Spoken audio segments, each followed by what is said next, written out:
católico. Bora. Obrigado. Bom, quero começar aqui com a citação do cardeal Bellarmino, que, como o Ariel sabe, é um santo e doutor da Igreja Católica, que era também a maior autoridade na época da Contra-Reforma Católica, né? E ele escreveu na obra dele sobre o sacramento da Eucaristia, livro 3, capítulo 23, ele escreveu o seguinte: não é de todo improvável que não haja na Escritura passagem clara e expressa que prove a transubstanciação sem a declaração de igreja, como disse Scotus.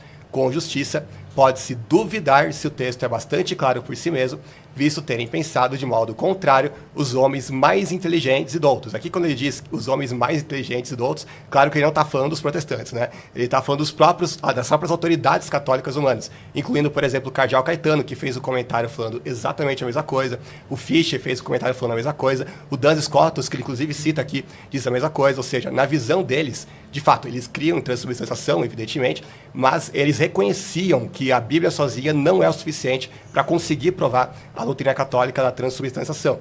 Então, é importante ressaltar que isso era reconhecido por grandes autoridades católicas dos séculos passados. Claro que o Ariel vai argumentar diferente, vai usar passagens do Isto é meu corpo, João 6, etc., que a gente vai discutir ao longo desse debate, né? Então, porque ele vai defender com a Bíblia que dá para provar isso sim com a Bíblia, né? E a gente vai ver nesse debate se eles vão ser bem-sucedidos nisso ou se o cardeal Bellarmino tinha razão quando ele falou que não dá para provar apenas com a Bíblia isso, e sim com a autoridade da igreja, né? Bom, vamos ver agora, eu vou passar 7 argumentos, se eu tiver tempo, em favor da visão da presença espiritual de Cristo e não da presença física, né, no caso da transubstanciação. Vamos começar com o texto de 1 Coríntios 10, 16, que vai dizer o seguinte: o pão que partimos é, porventura, a comunhão do corpo de Cristo. Aqui, claro, todo apologista católico vai entender que comunhão com o corpo de Cristo é, claro, participar fisicamente do corpo de Cristo, ou seja, que ele está literalmente comendo a Cristo na Eucaristia. O problema é que apenas alguns versículos depois, versos 20 e 21, ele vai dizer: quero dizer que o que os pagãos sacrificam é oferecido aos demônios e não a Deus. E não quero que vocês tenham comunhão com os demônios. Agora, para lá, será que os pagãos tinham comunhão com os demônios a partir de comer fisicamente o demônio, literalmente? Será que eles, quando eles sacrificavam o demônio, eles estavam comendo o demônio? Claro que não. Essa é uma comunhão espiritual com o demônio. Então, Paulo não está falando de comunhão física aqui. Não é apenas isso. Tem vários detalhes do contexto que vão mostrar exatamente o mesmo ponto, né? E, então, evidentemente, a comunhão é espiritual. Agora, Lucas, se você defende uma comunhão espiritual, significa que você está negando uma presença real? Claro que não, a gente pode inclusive fazer alguns paralelos muito importantes. Por exemplo, nós temos o Espírito Santo em nós, certo? O Espírito Santo está em nós fisicamente, né? Evidente que não. Entretanto, essa presença do Espírito Santo em nós, ela é real ou é uma presença de mentirinha, é uma presença irreal? Evidentemente que é uma presença real, mesmo não sendo uma presença física. A mesma coisa a gente pode falar, por exemplo, quando Jesus disse: onde 2 ou 3 estiverem ali, em meu nome, ali estarei com eles. Ele está entre nós de verdade ou de mentirinha? De verdade. Essa presença real. Ele está aqui fisicamente agora, nesse momento? Claro que não. Então, para ser uma presença real, não demanda que seja necessariamente uma presença física, como muitos apologistas católicos vão alegar, né? Como se só eles defendessem a presença real, por eles defenderem a ideia da transubstanciação. Bom, segundo ponto que eu vou argumentar é que a Bíblia ensina a comunhão em ambas as espécies. O próprio apóstolo Paulo fala como o pão e beba o cálice, né? Então, é quase impossível defender a comunhão uma espécie só diante de um versículo tão claro como esse. Inclusive, o próprio Papa Gelásio, ele dizia que era um sacrilégio fazer a Eucaristia sem o vinho, né? Então, eu gostaria de saber, né, que o Ariel mostrasse para a gente qual a base bíblica, né, já que o tema mostra o texto, né? Então, mostra o texto aí que fala que a gente pode comungar apenas com o pão e que o vinho é completamente desnecessário. Terceiro argumento: o sacrifício de Cristo foi único e a Bíblia nada fala dele precisar ser atualizado. E se a gente vai lá para Hebreus 7, 27, um texto, aliás, o livro inteiro de Hebreus fala muito disso, ele vai dizer o seguinte: ele não precisa oferecer sacrifícios diariamente, porque ele fez isso de uma vez por todas, quando ofereceu a si mesmo. Agora, o Concílio de Trento vai definir que a missa é um verdadeiro sacrifício e, além disso, que Cristo sacrifica a Ele mesmo. Cristo é o sacrificador e a vítima ao mesmo tempo. Eu gostaria de saber qual a base disso na Bíblia, particularmente no livro de Hebreus, que vai falar muito disso, e eu não encontro nada ali falando de sacrifício ser atualizado ou alguma coisa do tipo. Quarto argumento: o corpo de Jesus não é onipresente para estar fisicamente nas hóstias consagradas no mundo todo. Atos 3, 21 vai dizer: é necessário que o céu o contenha até os tempos da restauração de tudo. Então, na Bíblia, o corpo de Jesus, fisicamente, está num lugar específico. Esse lugar é o céu. Óbvio que, pela sua divindade, ele está em todos os lugares, porque ele é onipresente. Mas, fisicamente falando, o corpo dele está no céu e ele vai continuar lá até o seu retorno para encontrar a igreja, onde ele vai voltar a estar conosco corporalmente. Então, como que ele poderia estar conosco todos os dias, né, em milhões aí de hóstias consagradas no mundo todo, se a Bíblia vai deixar bem claro, não só nesse texto, mas em inúmeros outros, que Cristo se ausentou da presença física dele nessa terra, né? Quinto argumento, eu vou tomar um pouco de água, porque minha garganta já está seca aqui. Vamos lá. A transubstanciação viola o próprio conceito de sacramento. Por quê? Porque um conceito de um sacramento é um sinal visível da graça invisível. Mas, na visão católica romana, a Eucaristia católica, no caso a transubstanciação, significa que é a própria graça, a própria realidade. Ou seja, eles simplesmente aniquilam o sinal. O sinal não existe na prática. A gente pode ver, por exemplo, Agostinho, que ele vai refutar essa opinião, uma carta muito famosa, na carta 98, a Bonifácio, onde ele escreve o seguinte: em virtude dessa semelhança, os sacramentos são chamados pelo nome da realidade com a qual se assemelham. Assim, em certo sentido, o sacramento do corpo de Cristo é o corpo de Cristo. E da mesma forma, o sacramento da fé, falando do batismo, é a fé. Com base nisso, o apóstolo disse em relação ao sacramento do batismo: de sorte que fomos sepultados com ele pelo batismo na morte. Ele não diz, nós temos significado que fomos sepultados com ele, mas sim que nós fomos sepultados com ele. Ou seja, veja que ele faz uma comparação aqui da ceia com o batismo. E ele diz que em certo sentido, qual católico falaria que Cristo está apenas em certo sentido, né, no sacramento da Eucaristia? Nenhum. Ele fala isso e ainda faz um paralelo claro com o batismo. Ele vai dizer que, não, apesar de, obviamente, a gente não ser fisicamente, literalmente sepultado no batismo, porque um padre ou um pastor que fizesse isso seria preso, né, com bastante razão, graças a Deus, mas, no entanto, é uma verdade espiritual que Paulo fala usando uma linguagem como se fosse literal mesmo, né, que nós fomos sepultados com ele no batismo. Né? Então, por quê? Porque os sacramentos, vou repetir aquilo que Agostinho disse, os sacramentos são chamados pelo nome da realidade com a qual se assemelham, mesmo não sendo a própria realidade. Inclusive, tem vários versículos bíblicos que vão fazer essa afirmação a respeito do batismo. Por exemplo, Gálatas 3:27. Pois os que em Cristo foram batizados, de Cristo se revestiram. Esse revestimento de Cristo é físico? Nem os católicos afirmam isso. 1 Coríntios 12:13. Pois em um só corpo, todos nós fomos batizados em um único Espírito. E a todos nós foi dado beber de um único Espírito. Será que quando ele fala do corpo ali, literal, né? Será que quando ele fala de beber do único Espírito, ele está falando literalmente também? É evidente que não, ninguém bebe, né, o Espírito Santo. Então, com relação ao batismo, o sacramento do batismo, a gente vê que a Bíblia vai estar cheia de figuras de linguagem ou de espiritualizações a respeito do sacramento, que é tão importante quanto o sacramento da Eucaristia, e usando linguagens semelhantes. Agora, quando chega, e os próprios católicos vão reconhecer isso, quando chega na questão do batismo, que toda hora em relação a algo que é espiritual. Agora, quando chega na questão da Eucaristia, aí a lógica muda completamente e eles interpretam tudo ao pé da letra, né, da forma mais grosseira possível. Então, é uma contradição de termos, né? Como é que você vai afirmar uma coisa em relação ao batismo ou uma coisa mudar completamente a lógica em relação à Eucaristia, né? Por que aqueles versículos que falam do batismo têm que ser interpretados espiritualmente, mas o da Eucaristia tem que ser interpretados ao pé da letra? Sexto argumento, os pais da igreja negaram massivamente essa doutrina. Como não tem muito tempo ali, então eu vou citar apenas dois. O Papa Gelásio, na obra dele Das Duas Naturezas, capítulo 14, vai dizer: a substância ou natureza do pão e do vinho não deixa de existir. E Teodoreto, no seu Diálogo 2, diz que mesmo após a consagração, os símbolos místicos não são privados de sua própria natureza, eles permanecem em sua substância, figura e forma originais. Então eu gostaria que o Ariel respondesse se pelo menos esses dois pais da igreja aí realmente negavam a transubstanciação. E por fim, a transubstanciação nos leva a negar os sentidos e a própria realidade, porque sempre que tem um milagre na Bíblia que envolve mudança de substância, ele necessariamente envolve mudança de acidente, né? Então, porque é o único jeito de certificar que o milagre realmente aconteceu. Então, por exemplo, imagina se Moisés chegasse na presença do faraó, pegasse a vara dele, jogasse lá e falasse, tá aí, virou uma cobra. Eu falaria, como assim? A vara continua uma vara, não estou vendo cobra nenhuma aí. Não, mas acredite, porque substancialmente é uma cobra, apenas os acidentes é uma vara, então parece vara, mas não é vara, né? O que o faraó ia pensar disso? Ele ia falar, nossa, realmente, Moisés, né? Você tem razão. Claro que não, né? Ia mandar Moisés embora, nunca mais ia falar nada com ele, né? Então, os milagres, a transubstanciação, na verdade, seria o único milagre bíblico que exige que se negue todos os 5 sentidos. O problema é que Cristo não ilude os nossos sentidos. Ele provou a sua ressurreição ressurreição, justamente dizendo para Tomé, vede, né, toca aqui, vê que um espírito não tem carne nem ossos. Ok. E tá, beleza, acabou. Ok, maravilha. Vou passar aqui os 10 minutos agora para o Ariel. Obrigado, Ariel, por ouvir sem interrupção. E, nesse caso, eu acho que o Ariel sai perdendo porque o Lucas fala em 2x. Ele fala muito rápido, né? O número de palavras do Lucas vai ganhar. Mas muito bom. Vamos lá, 10 minutos aí na tela, por gentileza. E, Ariel, tá contigo. Muito bem, o Lucas falou muitas coisas aqui, mas acho que a gente consegue resumi-las muito bem. Eu queria começar mostrando aqui o que ele disse sobre... o que ele falou por último, né? Que milagres invisíveis não existem. Esse seria o único milagre bíblico que você não consegue ver o efeito dele. Pois bem, nós temos um milagre que é a união das naturezas de Cristo em uma pessoa só. Então, isso já é um milagre que na cruz, por exemplo, estava invisível. As pessoas não conseguiam ver a divindade de Cristo ali. Inclusive diziam, se és o Filho de Deus, desça agora da cruz. Então é uma coisa que é invisível.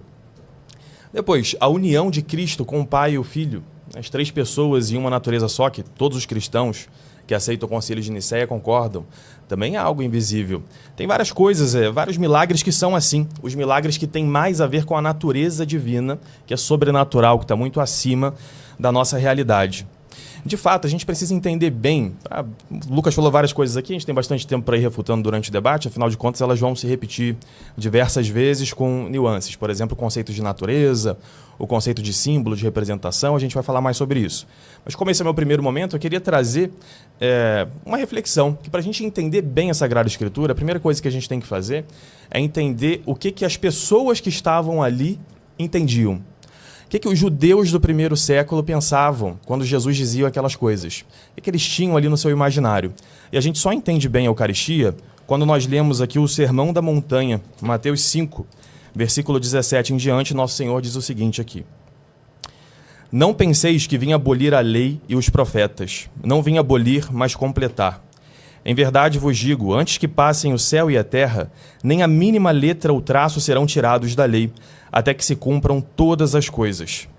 E veja, às vezes a gente passa rápido por isso aqui, mas os judeus e os ateus não passam rápido por essa passagem.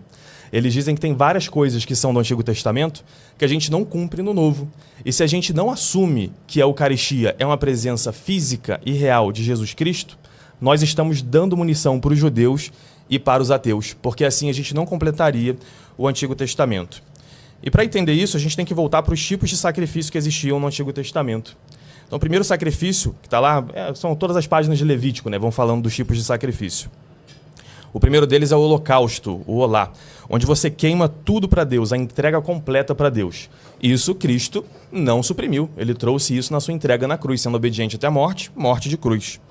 Depois nós temos as oblações, que são a minhá, onde o sacerdote come parte e outra parte é queimada para Deus, é um sacrifício de adoração que está em Levítico 2. E nesse momento eles comem farinha, né, o pão sem fermento, com azeite e também incenso a oferta. Depois nós temos o sacrifício pacífico em Levítico 3, que são as shlamim, onde a família que está oferecendo aquele sacrifício a Deus e os sacerdotes também comem. É um sacrifício de comunhão e ação de graças. Depois temos os sacrifícios pelo pecado, que é o quarto tipo de sacrifício, que são o hatat e asham, onde os sacerdotes comem, ou tudo é queimado, Levítico 4. E por fim temos o sacrifício da pertença à aliança, que é o sacrifício do Pêssar, ou seja, o sacrifício da Páscoa. Nesse, a família precisa comer a carne do cordeiro que é sacrificada. É o rito de pertença que está em Êxodo 12, versículos 8 a 11, onde eles comem o cordeiro e também os pães ázimos. E por que eu trouxe todas essas passagens aqui? Porque uma coisa que é obrigatória em vários desses sacrifícios, especialmente o sacrifício da Páscoa e o sacrifício de ação de graças, né, que inclusive é o significado de Eucaristia, nós temos uma passagem em que algumas pessoas pensaram, Arão e seus filhos, que não era necessário comer realmente ali aquela carne. E a gente pensa, às vezes, no sacrifício de Cristo na cruz e lembra dos sacrifícios do Antigo Testamento só nesse aspecto de matar a vítima para Deus. Mas muitas vezes esquecemos de que era necessário comungar da vítima. E por que era necessário comungar? Moisés explica isso para a gente em Levítico 10, com palavras bem fortes. Levítico 10, versículo 16, nós temos aqui. Moisés indagou acuradamente acerca do bode da oferta pelo pecado e viu que ele havia sido queimado. Irritado com Eleazar e Itamar, os filhos que restaram a Arão, disse-lhes: Por que não comestes a oferta pelo pecado no lugar santo? Pois é coisa santíssima que o Senhor vos concedeu, para que retireis a culpa da comunidade, fazendo a expiação diante do Senhor. Veja, um sacrifício que não é comungado, que não é comido, literalmente, não traz a culpa da assembleia para dentro daquele sacrifício. Era necessário que aquilo ali realmente fosse comido. É isso que Moisés está instruindo aqui a Arão e aos seus filhos. Se nós vamos agora para o Novo Testamento e temos um novo sacrifício, se nós levamos a sério o que São Paulo diz, ou enfim, o autor da carta aos Hebreus diz em Hebreus 8:5, de que Moisés copiou o que viu e que Cristo é melhor, que ele copiou aquelas coisas que ele viu de Cristo, temos que entender então aqui que Moisés ficou tão irritado em Levítico 10:16, porque o que ele viu no céu não estava sendo feito pelos seus sacerdotes. E o que ele viu no céu é que a carne precisa ser consumida para que o pecado passe para ela. Se isso não acontece, ou se fosse um detalhe simples, Moisés não teria dito isso aqui. E se nós não comemos de fato a carne de Jesus Cristo nesse sacrifício, nós estamos então dando argumentos para os judeus e para os ateus, e é por isso que a gente vê uma debandada forte de muitos pentecostalistas para dentro do ateísmo, né? Vários ex-protestantes aí estão virando apologetas ateus, porque a gente trata com superficialidade as coisas que a Escritura traz. Quando a Escritura diz que Moisés viu e copiou, e Moisés se estressa aqui porque o sacrifício não é comido, nós temos que levar isso a sério.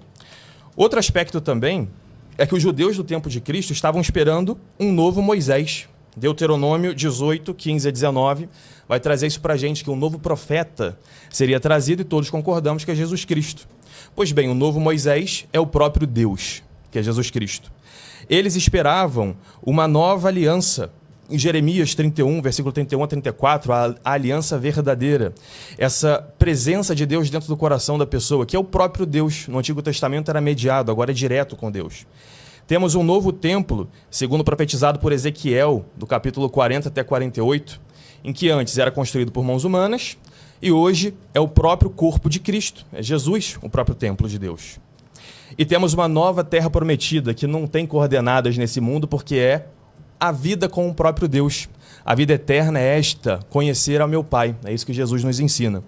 Ora, se o novo Moisés é Deus, se a nova aliança é com o próprio Deus, se o novo templo é Deus, se a nova terra prometida é Deus, o novo maná, como Jesus traz em João 6, precisa realmente ser Deus.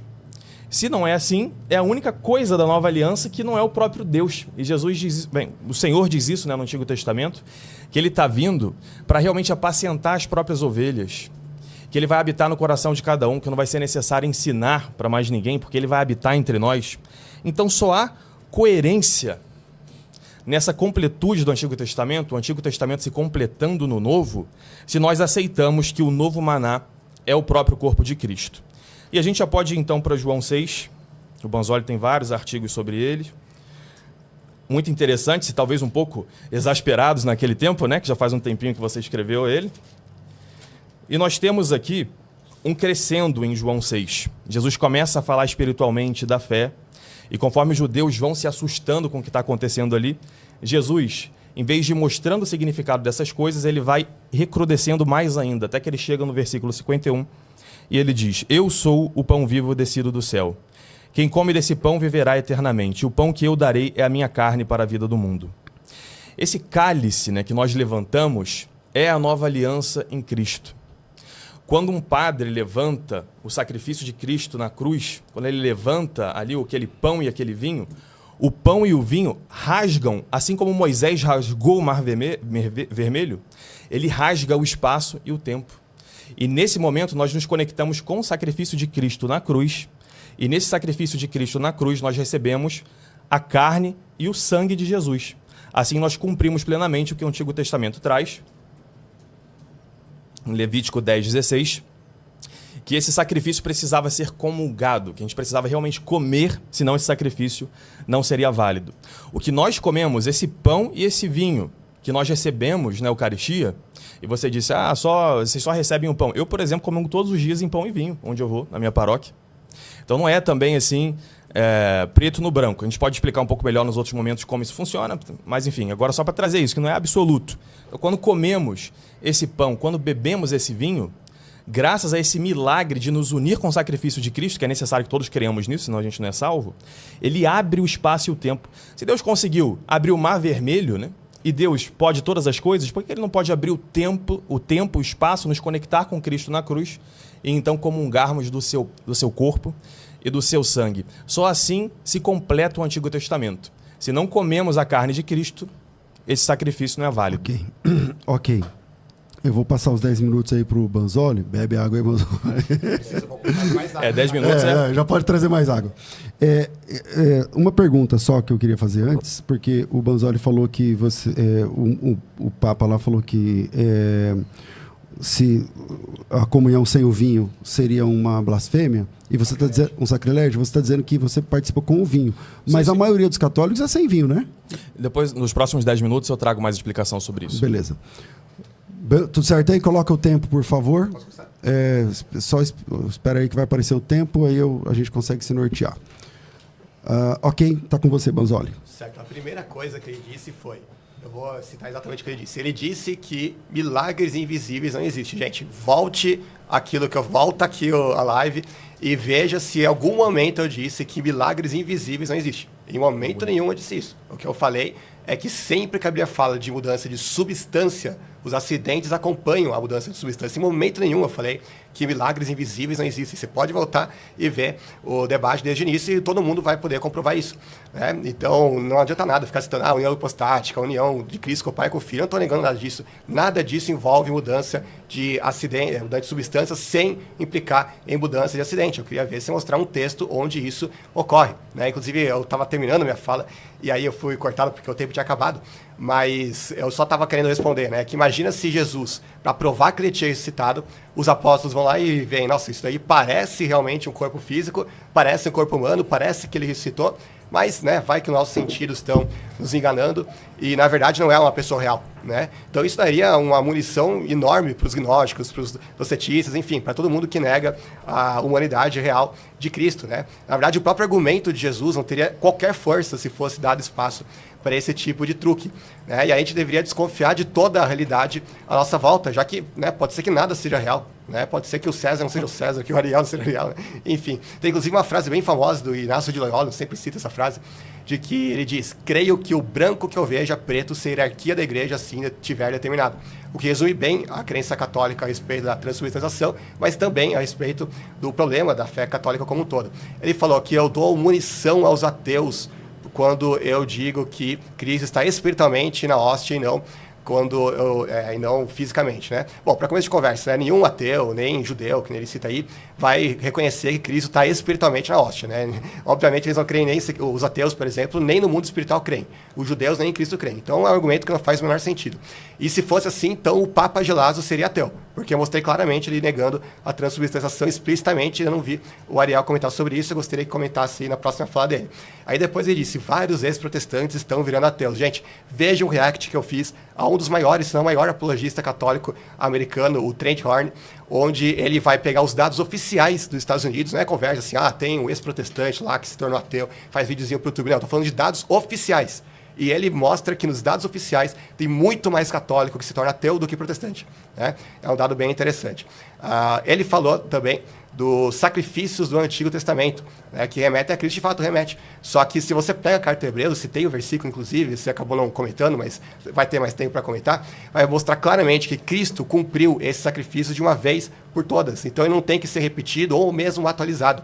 A ceia é a celebração do sacrifício, não é a repetição do próprio sacrifício ou a atualização do sacrifício. Inclusive, ele citou Hebreus, mas não comentou o texto que eu citei. Então, eu vou comentar o texto. Vamos voltar lá, deixa eu ver se eu acho o texto aqui. Por exemplo, Hebreus 10:10. Por esta vontade fomos santificados mediante a oferta do corpo de Jesus, feita uma vez para sempre. Verso 12. Mas ele, tendo oferecido um único sacrifício pelos pecados para sempre, aceitou-se à direita de Deus. Verso 14, pois por meio de uma única oferta, ele aperfeiçoou para sempre os que são santificados. Veja como ele sempre está reforçando esse ponto. Verso 18, onde há remissão dessas coisas, já não há mais oferta pelo pecado. E o meu versículo preferido, que o contexto aqui vai quebrar completamente qualquer tentativa de interpretar no sentido de uma atualização do sacrifício, que é o versículo 24 e 28. Vai dizer o seguinte: Cristo entrou no céu para agora se apresentar diante de Deus em nosso favor. Não, porém, para se oferecer repetidas vezes a semelhança do sumo sacerdote que entra no Santo dos Santos todos os anos.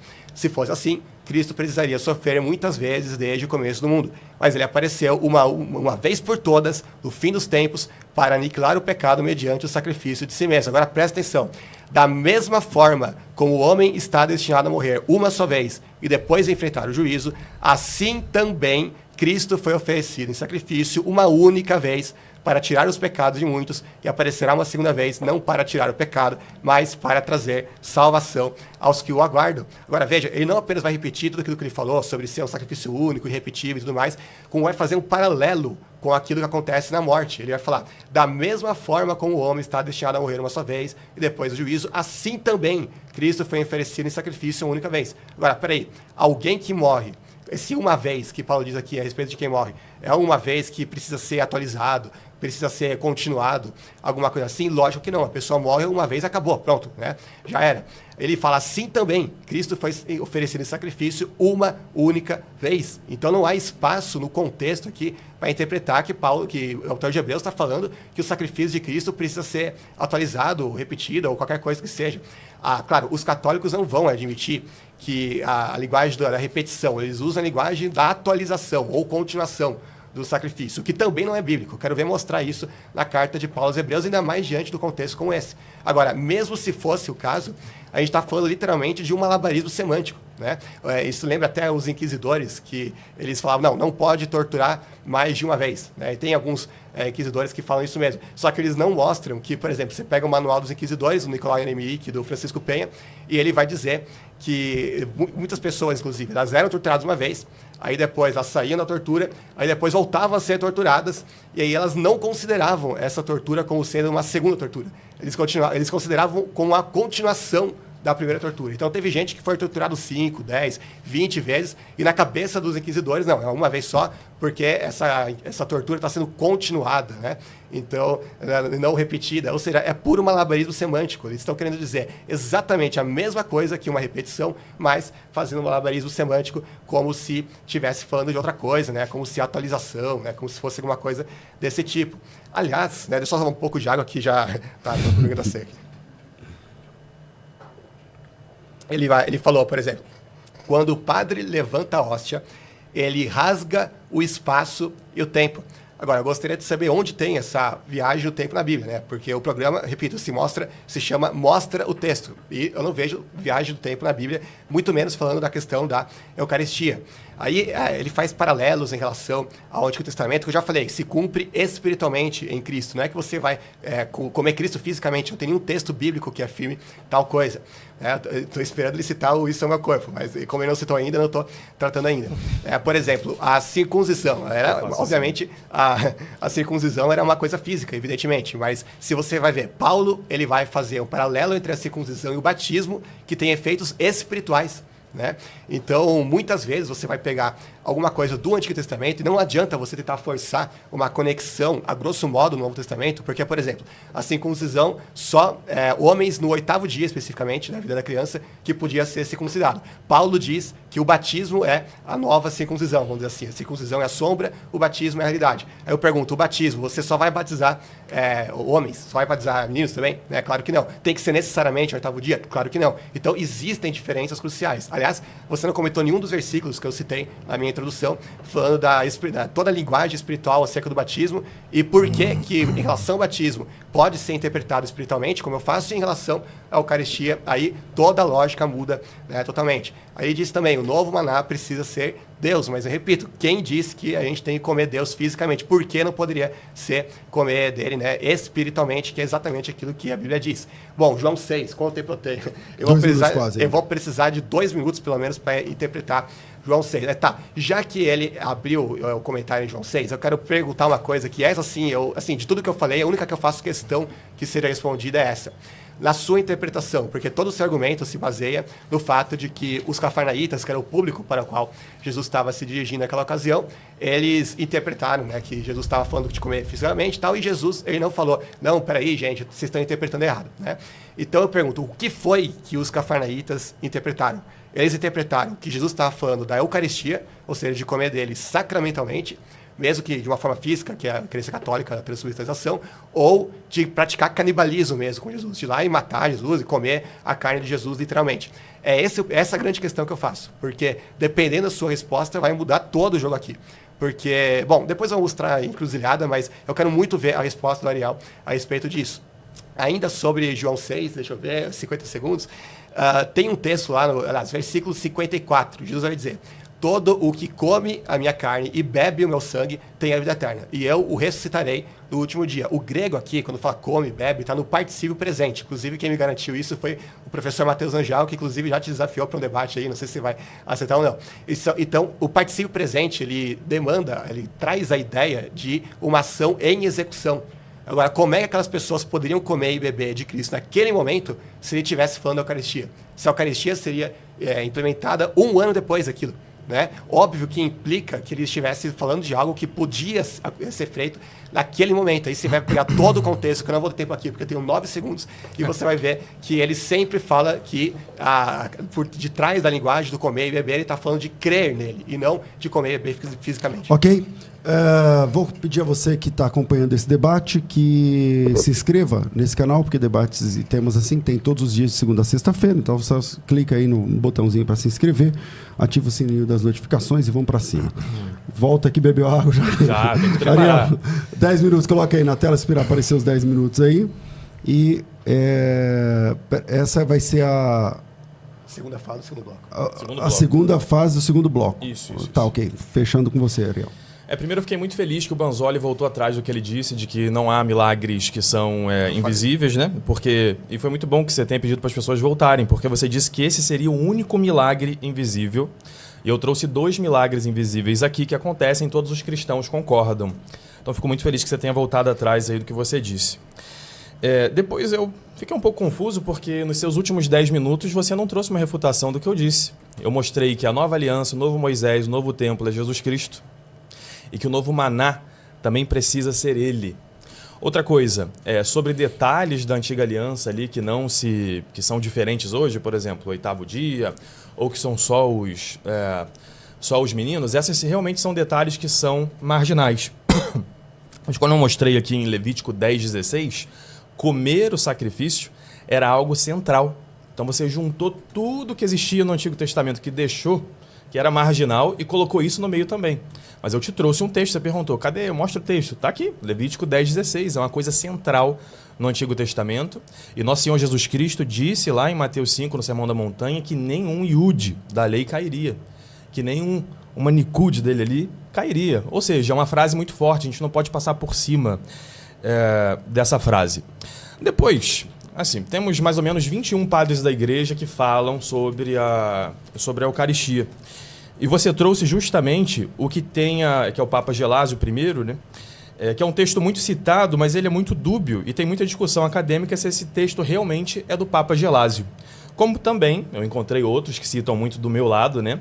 Santo Atanásio, é um texto disputado também que não é dele, que ele diz que o verbo desce até aquela patena, até aquele cálice, para dizer que é realmente o corpo de Cristo que está ali. Mas eu não vou trazer esse texto aqui assim como um argumento, porque é o dúbio. Desses 21, são os 2 que são mais dúbios. Ainda assim, é muito importante, eu notei lendo seus artigos, que a gente precisa entrar dentro do contexto do que ele está falando ali, mesmo que seja o Papa Gelásio, ou digamos que seja outro autor antigo também, né? A gente também pode usar assim como se fosse outro texto. Esse argumento do Papa Gelásio, ou de quem for, né, é um argumento contra os monofisitas. Então pesquisem sobre esse texto, né? Pesquisem o que Banzoli trouxe aqui, a frase que ele trouxe do Papa Gelásio, e leia tudo que ele escreveu no contexto. Não basta pegar só um trechinho. O que ele está argumentando ali? Ele mostra que a união dos acidentes do pão com a substância do corpo. É claro que ele não usa esses termos porque Aristóteles foi resgatado pelo século X para chegar na Europa através dos árabes.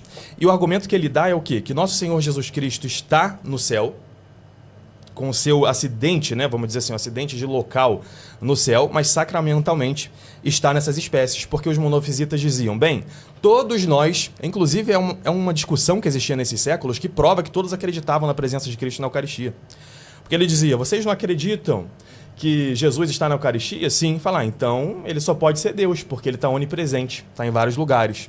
Então tem alguns padres da igreja que, refutando os monofisitas, eles trazem esse argumento, dizendo que o local é algo que é da natureza do pão. Agora, o que ele quer dizer com natureza? As palavras elas vão mudando ao longo do tempo. Por exemplo, isso acontece agora também, dos últimos 20 anos, tem uma palavra que mudou de significado, que é a palavra nuvem. Então, antigamente a gente dizia, uma nuvem passando. Hoje, se eu falo que eu salvei uma coisa na nuvem, se eu sigo a sua lógica de interpretação, eu vou dizer, nossa, tem um texto aqui do Papa Gelásio dizendo que, sei lá o que, da nuvem. Então já tinha internet no tempo dele. Não, você está trazendo um anacronismo. Você está colocando na boca dele por causa de um vocábulo, um sentido que você dá para a palavra natureza e que nós damos hoje graças a Aristóteles, que foi resgatado na Idade Média. Mas isso não significa necessariamente que bem, no exemplo que eu coloquei aqui, uma nuvem, como a Dilma perguntou uma vez, né? Ela fala, é a nuvem, mas qual nuvem? Não, você tem que entender que as palavras elas vão mudando, né? Elas têm sentidos diferentes ao longo do tempo. Tem outro padre da igreja que ele também cita isso, né? Na mesma forma que o Papa Gelásio, que é Teodoreto de Ciro. E ele diz o seguinte aqui, os símbolos místicos não abandonam a sua natureza depois da consagração. E esse foi um texto que eu li no seu blog e eu fiquei muito curioso para ler o contexto. E logo antes ele admite que realmente o pão e o vinho são o corpo e o sangue de Cristo. Ele está respondendo o argumento do herege, que é o herege Eranistes aqui. O Eranistes pergunta, você acredita que é o corpo e o sangue de Cristo? Sim. Você comunga do corpo e sangue de Cristo quando você está comendo a Eucaristia? Sim. Ele fala, então, Jesus não pode ser homem, é só Deus, porque é onipresente. E aí a resposta deles, nesses séculos, século IV, século VII, é uma resposta que não, você não entendeu. Não é isso, é que a gente tem a natureza do pão e do vinho ainda permanece. Mas o que ele quer dizer com a natureza? Inclusive aqui na minha última resposta, eu falei que esse pão e esse vinho abrem o espaço e o tempo. E você riu disso, mas é um milagre que Deus faz. Como alguém poderia rir de que Jesus é filho de uma virgem, né? Como alguém poderia rir de que Jesus é o Deus encarnado. Eu acho que você tem que ter cuidado assim, na hora de rir, que você pode estar blasfemando contra o Espírito Santo quando você faz isso. Deus não é capaz de vencer o tempo? Um dia para Deus são 1000 anos. 1000 anos para Deus são um dia. Então Deus está muito acima do tempo e do espaço. Se os físicos dizem que o tempo e o espaço são relativos hoje, estão começando a entender isso na física, quanto mais Deus, que é a natureza muito superior à nossa. Você também trouxe aqui que a gente não precisa repetir na carta aos Hebreus. Quando foi que eu, ou o magistério, falou que o sacrifício de Cristo é deixado de lado para se fazer outro sacrifício? Ninguém nunca falou isso. O que nós falamos é que o mesmo sacrifício, que é o que São Paulo diz nas suas cartas também, a nossa comunhão com o sangue do Senhor, o que nós fazemos nessa instituição divina, que é a última ceia, que é a Eucaristia, é nos unir com o único sacrifício de Cristo. Ah, como assim? Se eu estou aqui hoje e tal? Ué, Deus pode fazer esse milagre. Deus fez tantos milagres invisíveis que são os mais importantes. Cada milagre que acontece nunca é só para... uma pessoa cega, está curada. Não é assim. Se a gente pega lá João, por exemplo, o primeiro milagre de Jesus, das bodas de Caná, o final do relato diz que Jesus manifestou a sua glória e os seus discípulos creram nele. Quando alguém pediu um milagre para Jesus só para crer ou só para benefício próprio, ele nega. Por exemplo, quando o demônio diz que ele tem que transformar a pedra em pão para ele comer, é em benefício próprio. Alguém ia se beneficiar disso? Não. Então, Jesus não faz. Quando os nazarenos e os fariseus pedem milagres para crer nele, milagres visíveis, ele não faz. Por quê? Todo milagre de Cristo tem um fundo espiritual. Ele não salva só o corpo. Ele salva também o espírito da pessoa. É por isso que quando o paralítico desce, né, os amigos dele levam o paralítico até ele, descem pelo telhado, ele diz, teus pecados te são perdoados. E para que as pessoas acreditassem que aquela realidade espiritual estava acontecendo, ele diz, levanta, toma a tua cama e anda. Então os milagres eles não vêm só para fazer festinha, fazer movimento. Não é assim. Jesus faz um milagre sempre com um sentido espiritual. Os milagres mais importantes que nós temos na Escritura são milagres invisíveis, que são os milagres que tratam da natureza da natureza divina. Vemos na Bíblia o tempo inteiro, a instituição da Eucaristia, os primeiros cristãos comendo o pão. E o que eu queria trazer é que os primeiros cristãos também interpretavam como eu. Por exemplo, Santo Irineu de Leão, que é um discípulo direto de João, que escreveu João 6, o que ele fala aqui na sua carta aos esmirniotas? Ele diz: os hereges se abstêm da Eucaristia e da oração, porque não confessam que a Eucaristia é a carne de nosso Salvador, Jesus Cristo. Ele já traz isso logo no início, alguém que ouviu de João 6. Ele ouviu antes João falando para ele o que significava aquilo. Ele coloca como critério para separar os verdadeiros cristãos dos hereges quem acredita que a Eucaristia é o corpo de Cristo. E eu queria trazer outras passagens aqui, que talvez você traga aqui à frente, de Santo Inácio de Antioquia, onde ele diz: recriai-vos na fé, que é a carne do Senhor, refugiando-me no Evangelho como na carne de Jesus. Desejo o sangue dele, que é o amor incorruptível. Ele está falando, o corpo de Jesus e dá um termo abstrato, amor, que é a fé. Mas no caso em que eu trouxe aqui da carta aos esmirniotas, o que ele diz é que a Eucaristia, que é algo concreto, é a carne de Jesus. Da mesma forma que você também traz, às vezes, que Jesus disse: eu sou a porta, ou eu sou a verdadeira vide, e tudo isso é sempre no abstrato. Quando ele fala da Eucaristia, ele pega o pão na mão e ele diz: isto é o meu corpo. E muito se fala sobre o verbo ser. Então, isto é o meu corpo. Então, ele está falando que é, o que significa esse é. Eu queria chamar a atenção para o pronome isto. Ele está mostrando algo concreto na frente dele. Me mostra na Escritura, Banzoli, uma parte em que Jesus aponta para uma porta e fala: essa porta aqui sou eu, atravessa ela em minha memória. Essa vide sou eu, toma dela agora, você vai estar comungando comigo. É a única coisa que Jesus diz em que ele insiste, João traz em João 6, e ele aponta para algo real e concreto. Ele sai do plano abstrato, vem para o plano concreto e diz que aquilo ali é o corpo dele. Eu queria que nessas outras coisas que você traz, que é a porta, que é o pastor e tal, se ele apontou para alguém e disse que é ele. Ok. Eu vou precisar de mais água. Mais água aí, Banzoli, tal. Na fala do Banzoli, ele citou Hebreus 10, mas era Hebreus 9, tá? Quando ele fala, morreu uma vez, tal, na hora ele falou 10, mas é o 9. Na fala do Ariel, ele diz que o Irineu era discípulo de João, mas ele era discípulo de Policarpo, que era discípulo de João. Então, não, desculpa, eu falei Irineu, é Santo Inácio de Antioquia. Inácio de Antioquia. Isso. Então, vamos lá. Feitas aí as correções, coloca aí os 10 minutos. Estamos, então, no terceiro tempo de 10 minutos cada. Vamos lá, na hora que der. Ok. Banzoli, está contigo. Vamos lá, ele está insistindo nessa questão de que eu disse que esse seria o único milagre invisível. Gente, eu não usei a palavra invisível em momento nenhum. Volta o contexto, eu vou até mostrar para vocês o contexto onde eu falei aquilo, porque está anotado aqui, inclusive, né? Deixa eu ver se eu acho aqui, que eu vou falar mais ou menos aquilo que eu disse naquela frase lá, quando eu disse: sempre que existe um milagre na Bíblia envolvendo mudança de substância, os acidentes mudam junto. Então, eu não falei de se é invisível, se não é invisível. Eu estava falando especificamente dentro do contexto de mudança de substância. Os exemplos que você deu não tem nada a ver com mudança de substância, ou seja, você está tirando do contexto aquilo que eu falei para me acusar de estar distorcendo alguma coisa. Aí depois você falou que eu ri do abrir espaço-tempo, como se eu estivesse rindo do fato de que, como se Deus não fosse possível de fazer isso. Não, eu não ri do fato de Deus não poder fazer isso como se isso fosse impossível para Deus. Eu ri do fato de que isso não está na Bíblia. O nome do nosso podcast aqui Mostra o Texto. Então, eu quero saber qual texto diz que Deus abre o espaço-tempo, muda a coisa, viagem no tempo e tudo mais, em relação à Eucaristia. É isso que eu estou falando, entendeu? Não tem nada a ver com questão de Deus não poder fazer isso, não poder fazer aquilo. Você pode afirmar que Deus pode fazer qualquer coisa que Ele quiser. Agora, significa que Ele efetivamente faz? Se faz, então mostra o texto, né?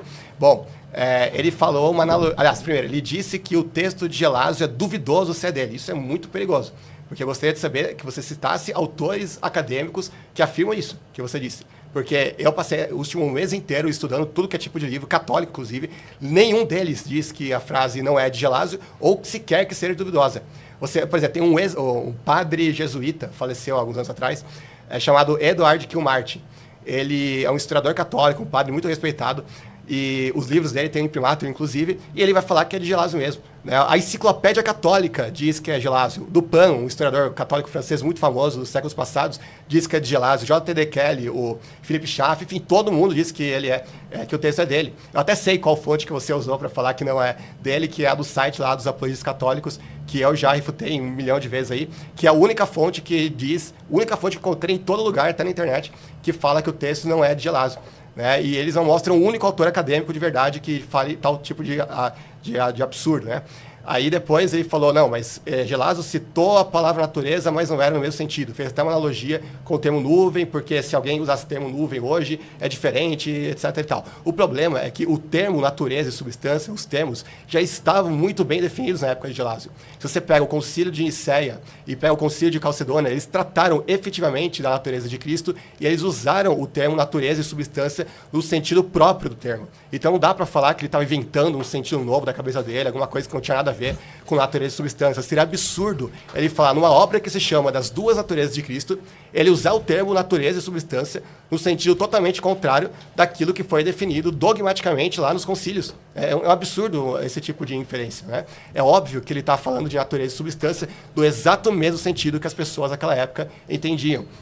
O que mais? Ele falou, tem que ler o contexto. É exatamente o contexto que mata a charada ainda mais. Porque no contexto inteiro... aliás, esqueci de dizer o seguinte, que Roma colocou o livro do Gelásio no índex do índice de livros proibidos, né? Ou seja, falou que não pode ler um livro de um papa infalível, né? Enfim, eu acho que é mais um problema, né? Mas o contexto, o próprio Ariel explicou, ele estava rebatendo os monofisitas. Só que a lógica que Gelásio usa vai refutar totalmente a ideia de que ele acreditasse que a substância do pão permanece mesmo. Por quê? Porque aquilo que os monofisitas criam, o que eles criam? Eles acreditavam que depois da encarnação, a natureza divina de Cristo, ela absorveu a natureza humana de Cristo, de modo que não existia mais uma natureza humana.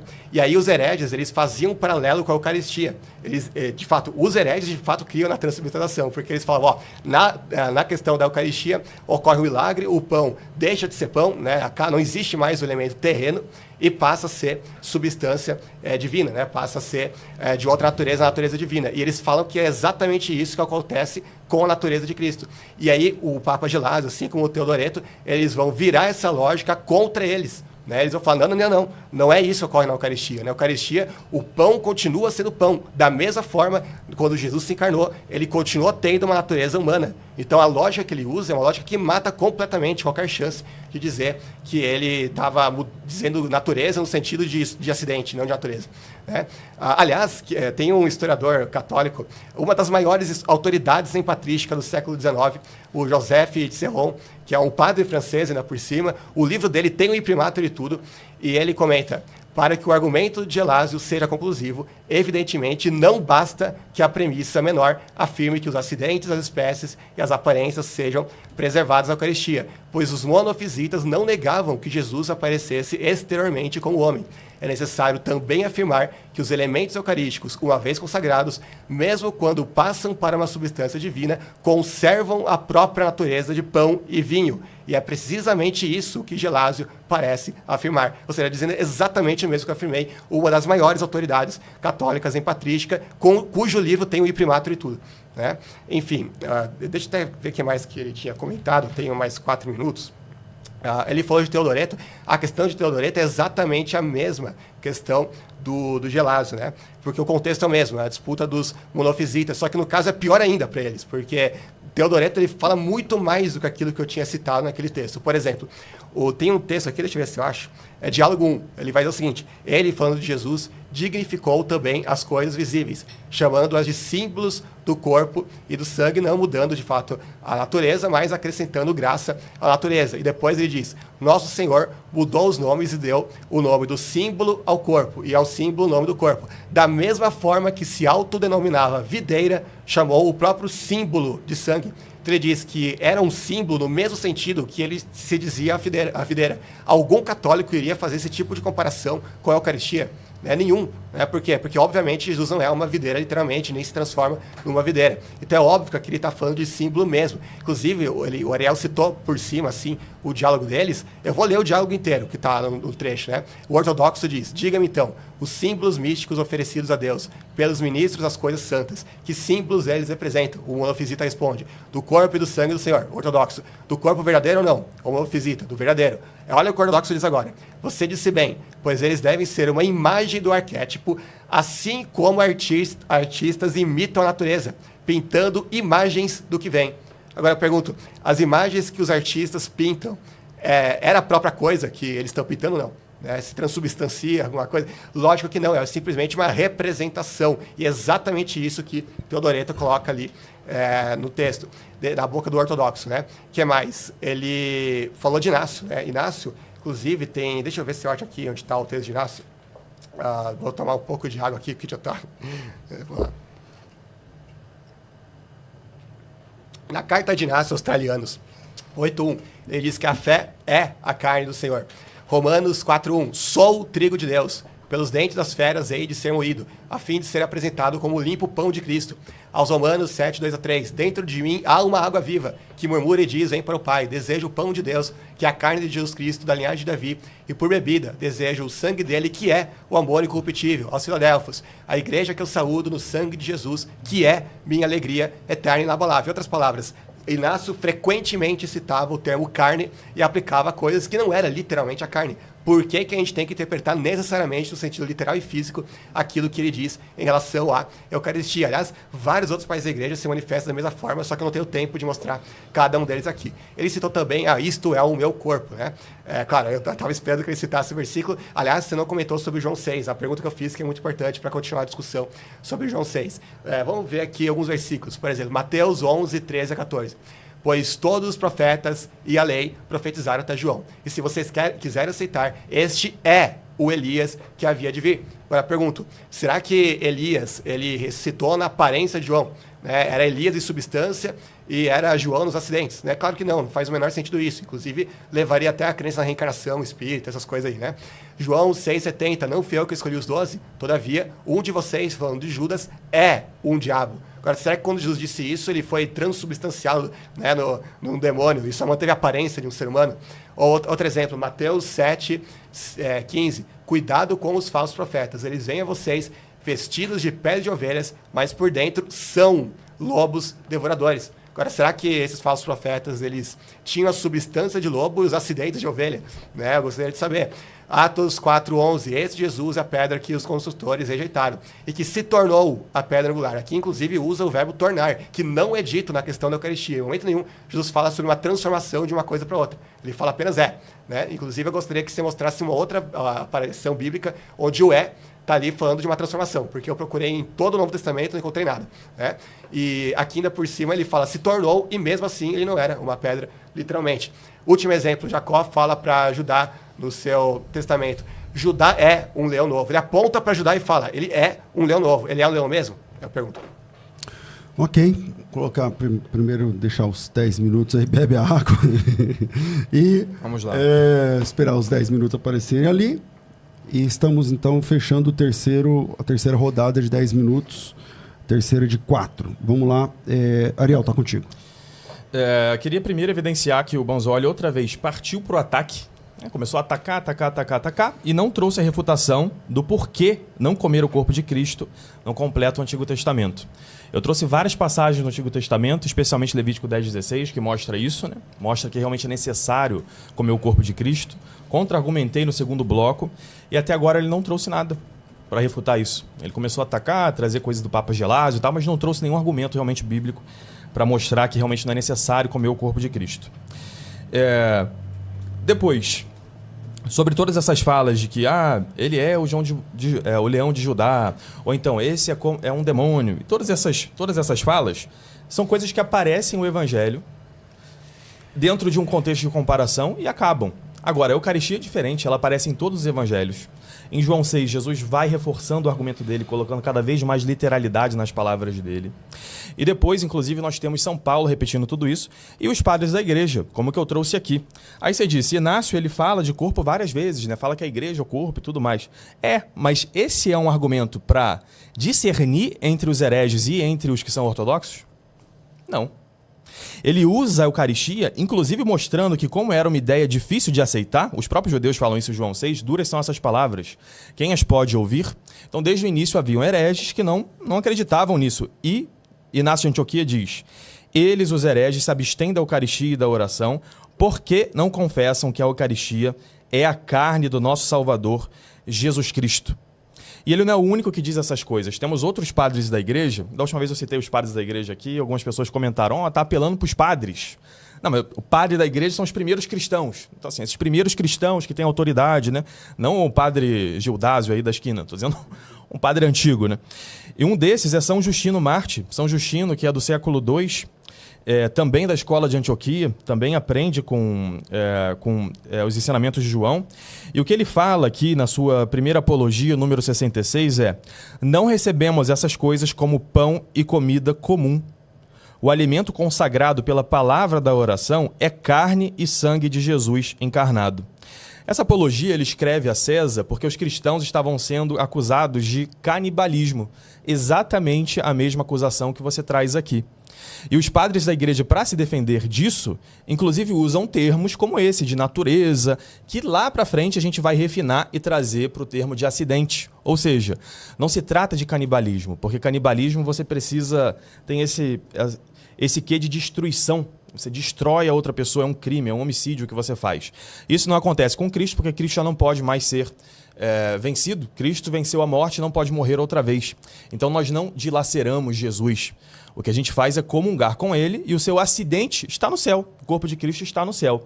Enquanto que o acidente de pão é que é circunscrito naquele pão que nós comungamos na Eucaristia. Uma outra coisa que você trouxe é sobre que essas palavras elas já foram usadas nos primeiros concílios. A natureza já foi usada, a substância já foi usada. Só que você esqueceu de uma coisa. Na história, nesse período, nós temos o Império Romano e a Pax Romana, de forma que os gregos e os romanos conversavam entre si e conheciam as obras uns dos outros. Agora, o Papa Gelásio já está na época da crise das invasões bárbaras no Ocidente, século V. Você que é professor de história vai saber muito bem disso. E começa a Idade Média, onde nós temos uma separação bem radical entre o Ocidente e o Oriente, que é mais acentuada ainda depois que os muçulmanos conquistam o Oriente. Nesse período, nós perdemos contato com a filosofia grega. E a gente só vai retomar Aristóteles, por exemplo, muito mais tarde, através dos árabes, que eles sim que conquistaram a Turquia, partes ali, bem, próximos da Grécia e de um povo que falava grego, eles conseguiram resgatar a filosofia de Aristóteles. Então é muito importante fazer esses discernimentos quando a gente fala dos padres da igreja. A gente precisa pensar no significado de cada palavra que eles trazem. Eu não posso fazer uma interpretação grosseira dizendo que se ele fala natureza, ele se refere exatamente aos termos que nós católicos usamos hoje. Não tem como fazer esse argumento. Mas ainda assim nós vemos que os padres da igreja se esforçam para explicar o que é o milagre da Eucaristia. Tem um esforço de explicação, da mesma forma que havia um esforço até o século IV para explicar que Jesus é Deus e homem. Nós já vemos isso nas cartas dos apóstolos. Eles estão sempre ali tentando explicar, falar, é o Filho de Deus, mas é o Pai, não é o Pai.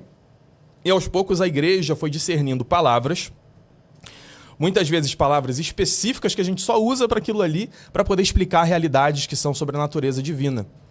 Da mesma forma, a Eucaristia levou 15 séculos para a gente chegar, 13 séculos até São Tomás, até a gente chegar a uma terminologia que realmente é pura e que não traz nenhum erro. Agora, quando a gente pega qualquer um dos padres que estão antes, precisamos ler o contexto para ver do que eles estão falando. E como você mesmo trouxe, estão falando de monofisismo. Então eles estão combatendo a ideia de que Cristo não está no céu, que Cristo estaria em todos os lugares. E você até disse assim, quem acreditava na transubstanciação são os hereges, porque eles davam esse argumento, né? De que o corpo não se transformou, o pão não se transformou no corpo e no sangue. Pois bem, se eles usam isso de argumento, é porque eles tentam fazer uma pegadinha com os ortodoxos, os católicos, que acreditavam naquilo ali. Se os católicos não acreditassem na transubstanciação, como nós chamamos hoje, ou seja, que Cristo está fisicamente ali, esse seria um argumento de maluco. Porque eu venho, igual a mesma forma que eu pego a Bíblia, porque é o que nós temos em comum, né? E aqui no caso com o Banzoli, inclusive a patrística, que ele recebe também. Então eu uso esses argumentos porque eu sei que você também aceita. Se os hereges usavam esse argumento, cremos que o corpo de Cristo está aqui, então Cristo não pode estar no céu, então Cristo é Deus, onipresente, ou não é homem, né, na verdade, o que eles diziam. Se eles dizem isso é porque eles sabem que os ortodoxos, os católicos, os cristãos verdadeiros também acreditavam naquilo que eles estavam dizendo, senão não teria sentido, seria um argumento louco, né? É como chegar aqui e falar, bem, o Papa é infalível, né, Banzoli? Então, tal coisa está certa. E você ia dizer, não, eu não acredito que o Papa é infalível. E não foi isso que aconteceu com esses aqui. Eles reconhecem que o corpo de Cristo está presente ali. E não são esses os únicos padres da igreja que trazem isso, né? Nós temos também Santo Irineu de Leão, que esse sim, né, agora citando corretamente, da última vez eu estava falando de Santo Inácio de Antioquia, agora falando de Santo Irineu de Leão, ele diz o seguinte, ele é do século II, o pão que vem da terra ao receber a invocação de Deus não é mais pão comum, mas eucaristia, consistindo de duas realidades, terrestre e celeste. O cálice que foi misturado e o pão que foi produzido recebem a palavra de Deus e se tornam eucaristia, isto é, o corpo e o sangue de Cristo. E também, como as palavras vão mudando, que eu comentei, em alguns lugares elas mudam mais rápido, outras menos. E quando um padre da igreja é confrontado com o que ele quer dizer com o símbolo, e ele realmente está falando de Eucaristia, a gente vê que a coisa é bem diferente. Por exemplo, vou trazer aqui o padre da igreja, São Gaudêncio de Brescia, do século IV. O que ele diz é, no seu sermão 2 sobre o Êxodo, Jesus pegou o pão da terra e o mudou no seu próprio corpo. Ele também mudou o vinho em seu próprio sangue. Nós temos também Teodoreto de Brescia. Teodoreto, esqueci agora qual é o lugar dele especificamente, né? Mas Teodoreto diz o seguinte, Teodoreto de Mopsuetia, ele diz, quando ele deu o pão, não disse, isto é o símbolo do meu corpo, mas isto é o meu corpo. No comentário dele sobre o Pai Nosso e os Sacramentos, capítulo 5. Então, quando eles estão falando especificamente de Eucaristia, eles começam a desenvolver melhor os termos para explicar o que eles querem dizer. Inclusive, os primeiros padres da igreja são os mais claros, dizendo que isso é o corpo, que é uma posição que os ortodoxos têm até hoje. Os ortodoxos acreditam que tem a presença física, né, de Jesus na Eucaristia, mas eles evitam explicar. Por quê? Eles sabem que quando eles tentam explicar, é muito fácil usar algum termo que depois um Banzoli da vida vai pegar para dizer que ele acreditava em outra coisa. Como, por exemplo, eu aqui dizendo que o pão e o vinho que nós levantamos, inclusive em toda a missa nós dizemos isso, toda vez que se come desse pão, toda vez que se bebe desse vinho, se recorda a paixão de Jesus Cristo e se fica esperando a sua volta. Então nós chamamos de pão e vinho, mas é claro que quando a gente diz isso, não quer dizer que eu não acredite na transubstanciação. Daqui a 500 anos pode chegar alguém, no mesmo método que você está usando, pegar o meu texto e dizer, olha aí, os católicos do século XXI não acreditavam na transubstanciação, porque eles chamavam de pão. Então, assim, como historiador, eu queria que você tivesse mais cuidado para não cometer anacronismos. A terminologia muda muito, a filosofia é algo muito complexo, a história influencia na filosofia, o tempo de isolamento que o Ocidente teve em relação aos gregos durou muito tempo também. Então é necessário fazer essas distinções para não cair em argumentações que são mais grosseiras. A propósito, a gente pode entrar mais nesse debate, mas dos 21 padres que falam da Eucaristia, que são mais usados, né, nesses argumentos aqui, nós temos 15 que falam que é o corpo de Cristo, ou que se transforma no corpo de Cristo, e nós temos 4 que só usam a terminologia memorialista, num recorte. Por exemplo, esse é símbolo do corpo de Cristo, tal. Todos os outros 15 usam que isto é o corpo de Cristo. Então, a patrística precisa ser lida assim, dentro do seu contexto. Ok. Preparar aí, Banzoli. 10 minutos. Última rodada de 10 minutos. Última rodada de 10 minutos para cada um. Então, precisar de mais nada. Eu também aqui. Próximo a gente coloca 8. Que acho que é na hora que a gente começa a sentir. Vocês se arrependeram, né? Eu falei, 10 minutos é muito tempo. Vamos 5, não, 10. Tá eu bom. preferia 5 também, tá? Só para deixar registrado. Mais legal. Mas vamos lá. O pessoal já está trazendo mais água aqui. 10 minutos aí. Não tenho nada a corrigir desses últimos 2 de 10 minutos aqui. Quando eu falo corrigir, é contribuir, né? Às vezes ele falou ali, não é bem aquilo, tal. Só tá fazendo uma muito contribuição. Bem. Então, volta aqui, Banzoli, está com você, 10 minutos, é contigo. Certo, ele começou dizendo, eu trouxe várias passagens do Antigo Testamento que mostram que é necessário comer o corpo de Cristo, mas ele não trouxe nenhum texto para refutar isso. Bom, vamos lá. Eu primeiro mostrei que não precisa ser comido fisicamente. Mostrei o paralelo entre a circuncisão e o batismo, que aliás você não respondeu também, inclusive os textos lá que Paulo fala do batismo, sobre beber o Espírito e assim por diante, né? Ser revestido de Cristo, etc. Nós fomos sepultados com Cristo e tudo mais. Mostrei os textos de Hebreus, que ele também não comentou e que são importantíssimos, porque estão no cerne da discussão. Eu, inclusive, contextualizei tudo aquilo que o autor de Hebreus fala lá em Hebreus 10, acho que é Hebreus 10, 24 a 28 que eu li, e ele não comentou nada, e é o cerne da discussão aqui, né? Que mais? Eu mostrei um monte de coisa que ele não comentou nada, inclusive foi ele que não comentou nada sobre, por exemplo, a comunhão em ambas espécies. Ele ficou de responder, o César também, depois, e acabou deixando para lá. Ele não comentou nada do paralelo que Paulo faz entre 1 Coríntios 10, 16 e 22. Não falou nada sobre o corpo de Jesus não sendo presente, nada sobre a violação do conceito de sacramento e nada sobre o que os cafarnaítas interpretaram das palavras de Jesus em João 6, que é uma coisa que eu insisti 2 vezes e falei que era da máxima importância para a gente prosseguir no debate sobre João 6, né? Enfim, aí depois ele voltou a falar de Inácio sem comentar os textos que eu comentei, né, que o próprio Inácio claramente usa a palavra carne no sentido que não tinha nada a ver com uma transubstanciação. Aí depois ele citou outros pais, só que ele se esquece de um detalhe importante. O Philip Schaff, que talvez seja o maior estudioso patrístico que já existiu, ele vai comentar o seguinte na sua obra A História da Igreja Cristã, está no capítulo 7. Os mesmos pais aplicam termos iguais ou muito semelhantes à água batismal e ao crisma da confirmação, sem a intenção de ensinar uma mudança propriamente dita da substância desses alimentos materiais no Espírito Santo. Ou seja, a mesma linguagem que eles aplicavam nos textos que você leu, a Eucaristia, a carne de Cristo, etc. e tal, é a mesma linguagem que eles usam em relação a uma série de coisas que ninguém interpreta pela letra. Vamos usar alguns exemplos. Tratado 50, sobre o Evangelho de São João, de Agostinho. Tens a Cristo pelo sinal da cruz, pelo sacramento do batismo e pela comida e bebida do altar. Peraí, imagina se Agostinho tivesse dito apenas: tens a Cristo pela comida e bebida do altar. Todo católico vai usar esse texto aqui para falar, pronto, está aprovado que Agostinho cria na transubstanciação. Mesmo que existem inúmeros historiadores, teólogos católicos que discordam disso. Agora, como ele diz também, pelo sinal da cruz e pelo sacramento do batismo, e não só pela Eucaristia, como é que fica agora? Né? Será que existe uma transubstanciação também no batismo, no sinal da cruz? Né? Ele faz o sinal da cruz, pronto, se transubstanciou em Cristo. O Papa Leão Magno, século V, ele diz: aquele que é recebido de Cristo e recebe Cristo não é o mesmo depois do batismo que era antes do batismo, mas o corpo do regenerado torna-se a carne do crucificado. Ele disse isso lá no Sermão 63. Será que a pessoa é batizada e logo depois de sair das águas, ela se tornou literalmente a carne de Jesus? Né? Claro que não. Então, mais uma vez, eles pegam literalmente, eles querem interpretar ao pé da letra, da forma mais grosseira possível, os textos que falam da Eucaristia, mas chega no batismo, chega no sinal da cruz até e outras coisas, aí pronto, aí não vale, aí é tudo espiritual mesmo. Ou seja, eles interpretam como protestantes quando convém e interpretam como católico quando convém. Né? Jerônimo comenta no seu comentário Eclesiastes, livro 5. Todo bem que possuímos a presente é alimentar-se de sua carne e beber seu sangue. Não apenas o sacramento, mas também em nossa leitura das Escrituras. Porque o verdadeiro alimento e bebida que se obtém na palavra de Deus é o conhecimento das Escrituras. Sabe que a Escritura também é transubstanciada na carne de Jesus?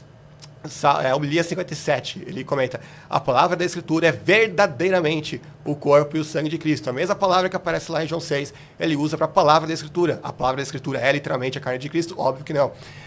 Gregório Nazianzeno: eu me revesti de Cristo, pelo batismo fui transformado em Cristo. Ele diz isso na oração 40. Será que é literal também?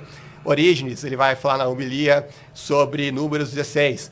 Nós dizemos que bebemos o sangue de Cristo não apenas no rito dos sacramentos, mas também quando recebemos as suas palavras, nas quais exige a vida. Enfim, eu vou até pular aqui, porque você vai ficar só nisso.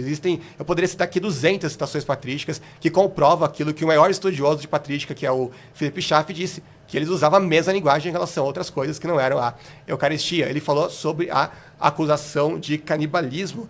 Na verdade, essa era a mesma acusação que eles faziam, que os pagãos faziam contra judeus e até mesmo contra maniqueus, que não faziam a Eucaristia. Pega lá a obra de Joséfo contra Apião. Ele é acusado exatamente da mesma coisa, de praticar canibalismo. Os judeus praticam a Eucaristia para isso? Não.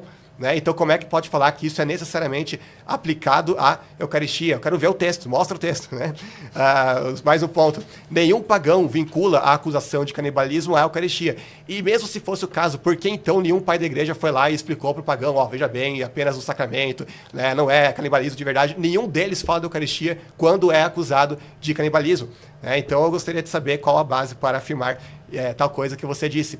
Aí, essa parte aqui, para mim, foi complicada mesmo, né? Ele falou que o Papa Gelásio não conhecia Aristóteles. Beleza, a gente pode conceder que ele não conhecia Aristóteles, mas ele não precisava conhecer Aristóteles. Ele já conhecia os concílios de Nicéia e de Calcedônia. São concílios ecumênicos. Você vai dizer que o Papa da Igreja não conhecia os concílios ecumênicos da própria Igreja, os mais importantes.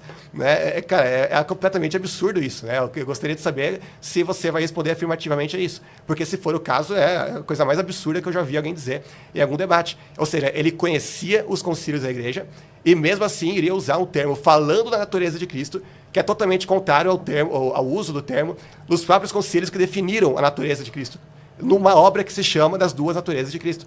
Né? Aí ele tenta inverter a lógica. Aliás, vocês viram que ele parou de dizer que o texto de Gelásio é duvidoso. Né? Aí ele só falou que começou essa coisa aí, Gelásio estava usando a palavra acidente, natureza, mas não era no sentido de natureza. Ou seja, ele distorceu a lógica de Gelásio e de Teodoreto, né?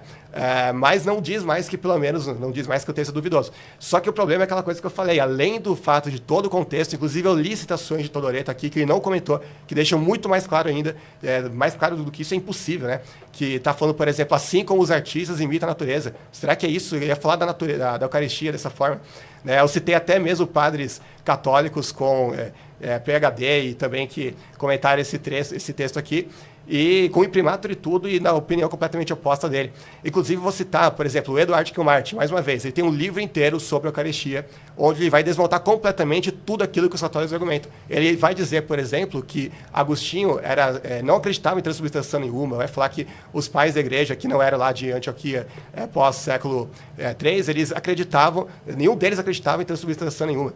Né? Tem um monte de citações dele, eu posso citar. Aliás, qualquer católico que leia o livro desse padre católico não vai nem ter como continuar defendendo as coisas que ele diz. Ele diz, inclusive, que... Vou até ver aqui se eu acho a citação, só para não falar que eu estou só citando sem ler, né? Mas eu vou procurar aqui depois a citação, depois eu mostro. Onde ele vai falar exatamente isso aqui. Deixa eu ver se eu acho aqui. Aqui, ele vai falar: após o Concílio de Trento, em certos ciclos da Reforma, a doutrina tradicional da presença real somática de Cristo foi negada. A interpretação espiritualizada dos sacramentos do corpo e do sangue ganhou força. Com apoio da tradição para essa teologia espiritualizada dos sacramentos do corpo e do sangue, recorreu-se com razão a Agostinho de Hipona. Ou seja, ele diz que os reformados que acreditavam na presença espiritual e não na presença física tinham razão a apelar a Agostinho de Hipona. Na verdade, isso é quase um consenso na literatura que eu li, até mesmo de padres teólogos católicos, no que dizem respeito a Agostinho.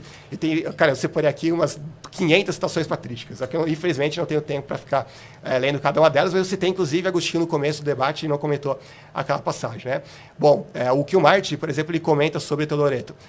Para Teodoreto, a mudança que ocorre por meio da ação litúrgica não envolve mudança no ser dos elementos. Falei isso no livro dele, Eucaristia no Ocidente, página 39. Johannes Bethes, que é padre, teólogo e especialista em patrística, ele comenta: o argumento de Teodoreto é este: assim como na Eucaristia o pão não se transforma na natureza da divindade, de tal modo que deixe de ser pão, mas permanece na sua própria natureza e substância, assim também o corpo do Senhor, após a ressurreição, não se transformou na substância da divindade, mas manteve a sua natureza humana limitada. Aqui, a permanência da substância do pão é afirmada com uma clareza que não deixa margem para dúvidas. Tem vários outros aqui, né? O Louis Buer vai comentar a mesma coisa, ele também é padre, também é teólogo. Ou seja, eles mostram que no contexto da obra, tanto de Teodoreto como de Gelásio, é impossível, pela analogia que eles fazem, dizer que ele não estava falando que a natureza dos elementos da Eucaristia não permanece ali realmente. Porque falar que a natureza ali não significa a natureza implicaria em dizer que Cristo também não tem uma natureza humana hoje, que é apenas acidentes, já que o paralelo que ele faz é com a Eucaristia, e você diz que ele está citando a natureza no sentido de acidentes. Deixa eu ver quanto tempo eu tenho ainda. 30 segundos. 30 segundos, tá. Bom, ele falou: onde foi que eu disse que o sacrifício é repetido? Bom, ele ainda não comentou o texto de Hebreus, que eu mostrei isso bem claro. Aliás, eu faço 2 apelos aqui, nesses poucos segundos que me restam. 2 apelos apenas, porque eu só vou ter mais uma fala depois dessa. Me cita o que você acha que os cafarnaítas interpretaram das palavras de Jesus em João 6 e como que você interpreta o texto de Hebreus 10, que eu já citei umas 5 milhões de vezes aqui, e especialmente no contexto que ele faz o paralelo com a morte. Ele fala, não, assim como todos morrem uma só vez, também Cristo foi sacrificado uma vez só. Ok, pedi um tempinho para colocar os 10 minutos ali e beber água, porque o negócio aqui, depois desse debate, todo mundo vai sair daqui com 5 litros d'água no Prepara bucho, o banheiro aí. cada um. Exatamente. Coloca aí os 10 minutos e aí a gente vai fechar agora o ciclo de 4 participações de 10 minutos cada. E obrigado pela educação mesmo, de não interromper um ao outro, isso eleva o debate. 10 minutos na tela, Ariel, está contigo. Eu acho que a coisa mais curiosa desse debate todo é que, até agora, o Lucas não respondeu o meu argumento de Levítico 10:16, em que é necessário realmente comer a carne do sacrifício para tomar comunhão nele. Não é um detalhe que a gente pode passar por cima. Ele tenta fugir desse tema, citando outras passagens, citando vários padres da igreja, fazendo 1000 questionamentos, mas não respondeu ainda como que você comunga com o sacrifício de Cristo. Como que não comungar da sua carne não contraria o que nosso Senhor disse em Mateus 5, de que ele veio cumprir a lei. Se isso aqui cai, já era. E os primeiros cristãos tinham muito cuidado em realmente mostrar como o judaísmo chega à sua plenitude em Jesus Cristo. Se a gente não tem isso, se a gente não tem esse cuidado, nós voltamos a cair no mesmo erro lá de trás e damos espaço para os fiéis judaizantes, essas heresias que têm aparecido aí a todo momento. Depois, ele voltou aos mesmos argumentos de Santo Inácio de Antioquia e não me disse ainda por que ele não usa esses outros termos alegóricos de carne para usar como critério para separar aqueles que realmente são cristãos daqueles que são hereges. Irineu, ele não só diz que é a carne de Jesus Cristo, ele diz que quem não crê nisso é herege, que esse é o critério. Ele diz, vou repetir aqui para todo mundo ver, os hereges se abstêm da Eucaristia e da oração porque não confessam que a Eucaristia é a carne do nosso Salvador Jesus Cristo. E da mesma forma que ele me perguntou, algum católico diria isso? Eu te pergunto, você diria isso? A propósito, já chegamos aqui na última fala do Banzoli e ele não defendeu em momento algum a posição dele de presença espiritual. Ele só atacou a católica. Então eu queria, inclusive, fazer um apelo aos protestantes de que defendam a sua visão, porque a gente está há décadas com os protestantes atacando a posição católica, mas sem defender a própria. Agora que começam a aparecer apologistas para realmente fazer questionamentos para os protestantes. Depois, sobre Hebreus 10, eu te respondi, nós não achamos que tem outro sacrifício. A igreja nunca disse que é outro sacrifício. O que a igreja diz é que a Santa Missa, a Santa Ceia, torna presente o sacrifício de Cristo hoje. Eu te dei o argumento do pão e do vinho que abrem o espaço e o tempo, assim como Moisés abriu o Mar Vermelho. Essa sim é uma abertura superior. Da mesma forma que de Moisés para Jesus há uma diferença infinita, temos uma diferença infinita do maná e da abertura do Mar Vermelho para a Santa Missa e para a Eucaristia. É algo muito mais elevado. É o próprio Deus que se entrega. Também perguntou se tem algum padre da igreja que responde aos pagãos dizendo que não é canibalismo. Nós temos uma obra inteira de Justino, que é a Apologia, para rebater essa acusação. Então não é um trecho, é um livro inteiro de Justino respondendo essa acusação de canibalismo. E outra, era uma acusação que era feita para todo o grupo de cristãos, não para um indivíduo, como você trouxe um exemplo aqui. Também perguntou para mim por que eu parei de usar o argumento da dúvida de Gelásio. Bem, porque eu trouxe a Bíblia, alguns textos dos padres da igreja e meu caderno, enquanto que o Banzoli está aqui com um computador. Ele deu uma risada aqui, mas isso você pediu para a gente fazer um debate mais elevado. Um debate de 10 minutos para cada um. E você me traz um computador com acesso à internet. A gente ficou 5 minutos aqui antes de começar com o Banzoli tentando fazer conexão no Wi-Fi. Um debate elevado não deveria ter acesso a recursos digitais. É um debate entre eu e você. Não pesquisar rapidinho ali para ver o que você vai responder para cada acusação minha. Isso é uma coisa muito séria, de nível de debate.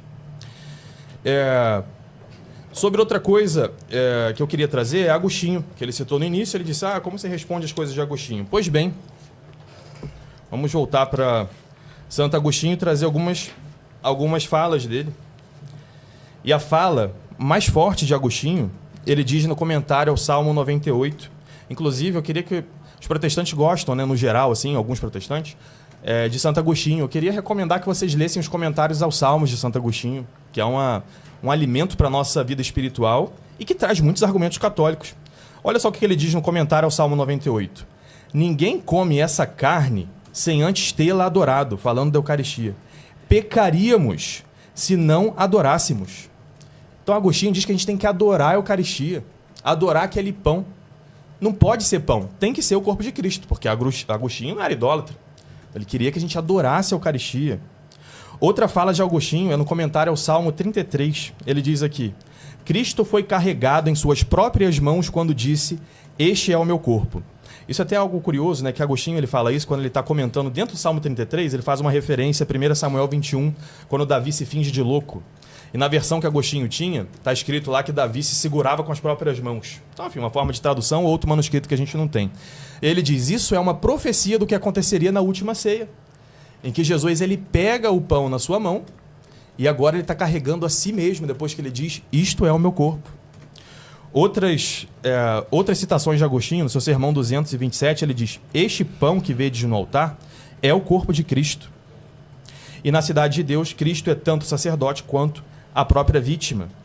Então, sempre que ele fala alguma coisa, como esses textos que você trouxe aqui dele, ou é em oposição ao canibalismo, coisa que nós fazemos até hoje, que a gente diz que a gente não tem a destruição do corpo de Cristo, é o que nosso Senhor também explicou lá em João 6, e eu faço até essa ponte para a gente entrar na Escritura, como você pediu, e que em João 6, nosso Senhor diz no final daquele episódio que a carne de nada vale, o Espírito é que faz viver, a carne não serve para nada. Quando ele diz isso, ele está refutando o que aqueles judeus entenderam de que seria um canibalismo. E Santo Agostinho mesmo diz que Jesus, quando fala isso, eles entendem que ele vai cortar em vários pedacinhos a sua carne. E ele diz, não é pela propriedade da carne que vocês vão ter a vida eterna, mas é pelo Espírito Santo que vivifica. Isso que eu estou te dizendo aqui, Teodoro de Mopsuete atrás, explicando o que é o sentido dessa frase, né, desse versículo, que é o versículo 63 de João 6. Outras interpretações desse versículo dizendo, não, é porque não era a carne de Jesus, era algo simbólico. Não tem nenhum padre da igreja fazendo essa interpretação. O que nós temos é deles dizendo que é o Espírito Santo que vai fazer essa propriedade da salvação. Não é a carne, a proteína de Jesus que vai fazer com que a gente tenha a vida eterna. E sobre essa passagem eu queria trazer, né, Jesus começa a dizer que ele é o pão vivo descido do céu, que Moisés não deu o pão dos céus, porque ele, que é Deus, é que vai dar o verdadeiro pão dos céus. E ele fala que esse pão que ele vai dar é a minha carne para a vida do mundo.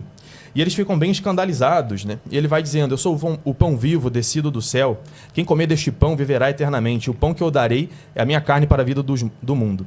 Os judeus discutiam entre si, como pode ele nos dar a sua carne a comer? Jesus disse, em verdade vos digo, se não comerdes a carne do Filho do Homem, não beberdes seu sangue, não tereis a vida em vós mesmos. Quem come a minha carne e bebe meu sangue tem a vida eterna, eu ressuscitarei no último dia. Com efeito, minha carne é verdadeira bebida, meu sangue é verdadeira... Minha carne é verdadeira comida, meu sangue é verdadeira bebida. Ele vai repetindo várias vezes. Ele não está fazendo só uma analogia, ele repete várias vezes que a carne dele é comida. Os discípulos também não entendem. Vários deles abandonam Jesus. E Jesus pergunta, então, para os seus apóstolos, ele diz o seguinte... Ele diz o seguinte, vós também quereis ir embora? No versículo 67. Simão Pedro respondeu, repara, Simão Pedro não responde, não, Senhor, a gente entendeu que você está fazendo uma analogia com a fé. São Pedro não fala isso. O que São Pedro diz é, a quem iremos, Senhor? Tu tens palavras de vida eterna. Cremos e sabemos firmemente que tu és o Santo de Deus. Veja, Pedro não está aqui dizendo que entendeu o que Jesus falou. Ele diz, eu não entendo o que está acontecendo, mas eu creio em ti. Então vamos continuar. E mais à frente o que acontece é a última ceia.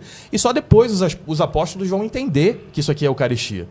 Não tem como dizer que eles entenderam o que Jesus estava falando aqui, porque eles entendiam errado tudo o tempo inteiro. Inclusive não entenderam que Jesus ia morrer e ressuscitar, que é uma coisa simples, né, pra gente hoje. Da mesma forma eles não entenderam aqui. Mas depois entendem, conforme eles mesmos vão meditando no seu coração essas coisas e recebem o Espírito Santo em Pentecostes. Jesus ele deixa que vários discípulos...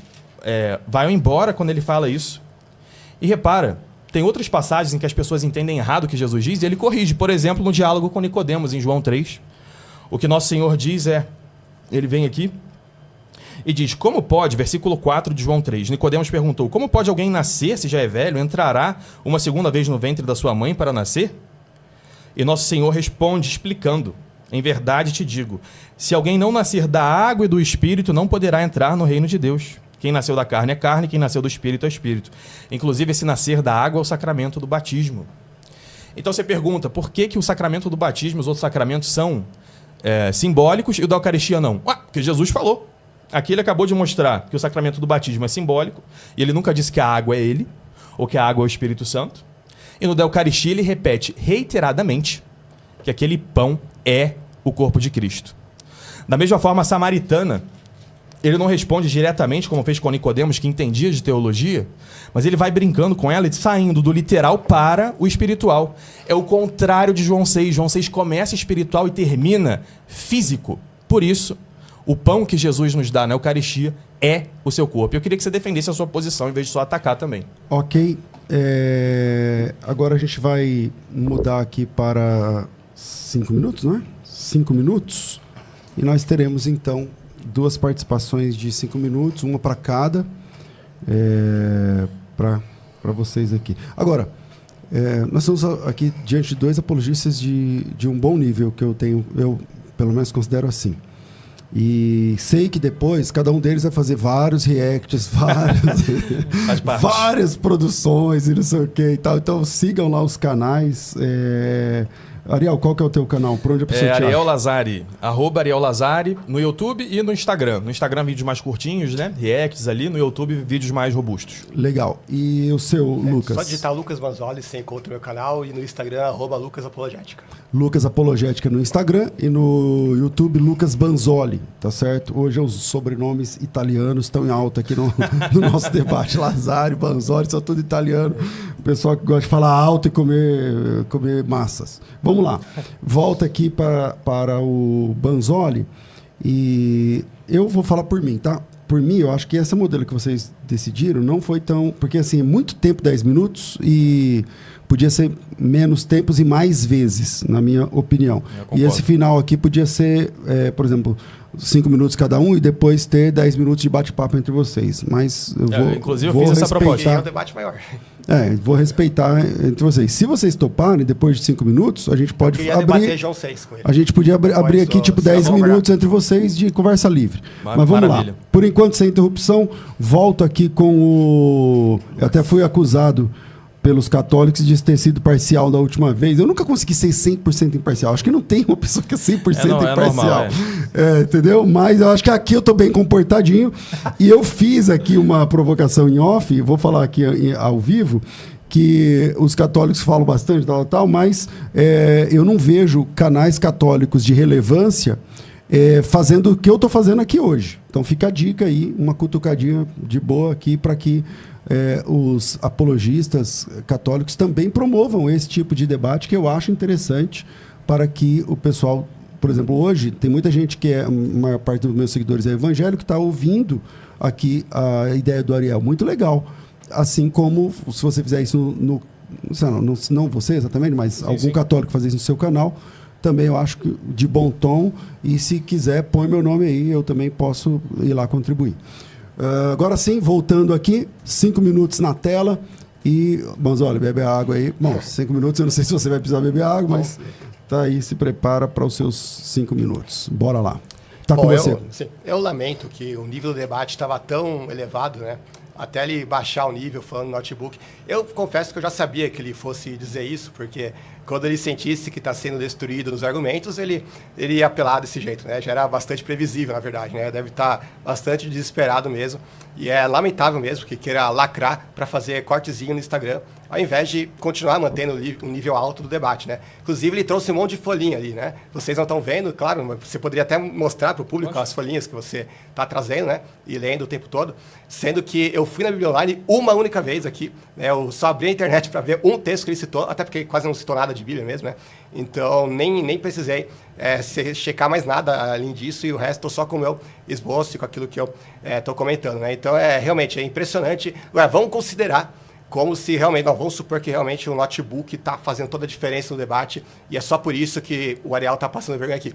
É impressionante como que um simples notebook consegue destruir 2000 anos de tradição da Santa Igreja, né? Eu acho que a gente vai ter que canonizar o São Notebook. Eu acho que é o que a gente tem que fazer. Bom, ele comentou, é necessário comer a carne de Cristo para ter comunhão com ele, e ele não defendeu em momento nenhum a posição protestante, só atacou a católica. Eu fiz literalmente isso logo no começo do debate. O primeiro, acho que foi o primeiro, né? O primeiro, o segundo texto. Não, foi o primeiro. O primeiro argumento que eu citei 7, você comentou 2 no máximo. E o primeiro foi logo falando o porquê que a comunhão com Cristo é espiritual, fazendo um paralelo lá em 1 Coríntios 10, do versículo 20. E é interessante que ele não refutou nada disso e ainda diz que eu não estou comentando do texto. É uma coisa surreal mesmo, né? Enfim, aí depois ele disse que tem um livro inteiro de Justino rebatendo a acusação de canibalismo. Gente, meu Deus, volta o debate, incrível. Toda hora ele tenta colocar palavras, distorcer aquilo que eu disse, tenta criar espantalho. Quando foi que eu disse que os cristãos não eram acusados de canibalismo? O que eu disse é que os judeus também sofriam a mesma acusação, mesmo sem crer na Eucaristia. Ou seja, eu falei que a acusação de canibalismo não era decorrente da Eucaristia em si. Então, ele que mostre, esse tal livro de Justino aí que ele está falando, que a acusação de canibalismo decorre da crença dele na Eucaristia, que isso ele não mostrou de forma nenhuma e só distorce minhas palavras, né? De forma bastante triste. Aí ele disse que não tem nenhum livro... eu não sei nem se ele falou isso mesmo, eu acho que ele falou, né? Porque eu fiquei atordoado dele ter dito isso. Ele falou que nenhum pai da igreja interpreta João 6 simbolicamente. Eu tenho literalmente um arquivo aqui com umas 200 citações patrísticas, mas eu vou fazer melhor. Eu vou citar um Papa infalível, o São Papa Pio II, que no século XV ele disse o seguinte: em João não se ordena beber sacramentalmente, mas sim beber espiritualmente. Preste atenção ao que o Senhor diz. Quem come e bebe, estas são palavras do presente, não do futuro. Inclusive, o argumento que eu dei, você não respondeu. Portanto, na época em que o Senhor falou dessa maneira, havia aqueles que se alimentavam e bebiam dele.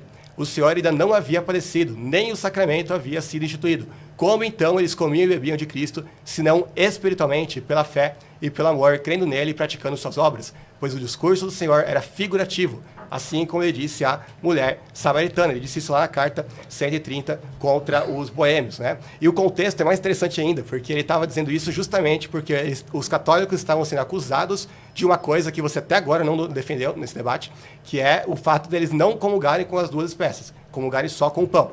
E aí o Papa, os russitas usavam João 6 para falar, não, tem que comungar com as duas espécies. Aí o que o Papa faz? Ele cria um livro, né, essa carta aí dele, né, na verdade, onde ele diz que esse capítulo nem mesmo era eucarístico. Então ele não precisava lidar com essa objeção que os russitas faziam. Inclusive o cardeal Caetano, ele fala exata e rigorosamente a mesma coisa que o Papa Pio aqui diz.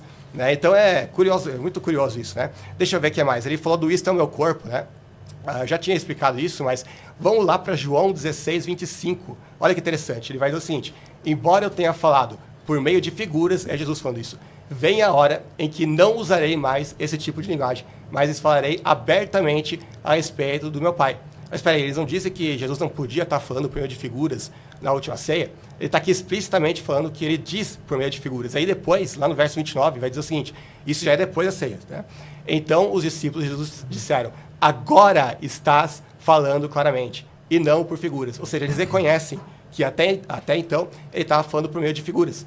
E mesmo assim, né, eles acham que não, Jesus não podia estar usando figura em relação à Eucaristia. Aliás, nesse mesmo contexto, Jesus vai chamar de fruto da videira, mesmo após a consagração. Deixa eu só tomar 14 segundos, tá? Não vai dar tempo. Pois eles digam que beberei outra vez do fruto da videira até que venha o reino de Deus. Ou seja, ele já estava consagrado e mesmo assim continua sendo o fruto da videira. E eu só peço para Ariel que a gente possa manter o nível alto, porque eu não gostaria de falar as coisas que eu falei. Ok. E né, que a gente possa manter o nível. Ok. Pedi aí 5 minutos para colocar na tela. Eu já não sei se eu vou... Talvez eu reconsidere esse negócio de deixar aberto depois de 10 minutos. Tava tão bom, agora não tá tão bom. Você assim. Animou a gente com esse negócio. Vamos lá. 5 minutos na tela, Ariel, tá contigo. Muito bem. Bem, a primeira coisa, eu queria repetir que Levítico 10:16 não foi refutado no debate. Chegamos ao final e até agora ele não trouxe como que isso não contraria o Antigo Testamento e o cumprimento da lei. Simplesmente foi ignorado toda a parte que eu falei aqui sobre o sacrifício e o cumprimento em Cristo e voltamos para os padrões de debate que qualquer um encontra um artigo refutando na internet. Então isso que eu trouxe não foi refutado.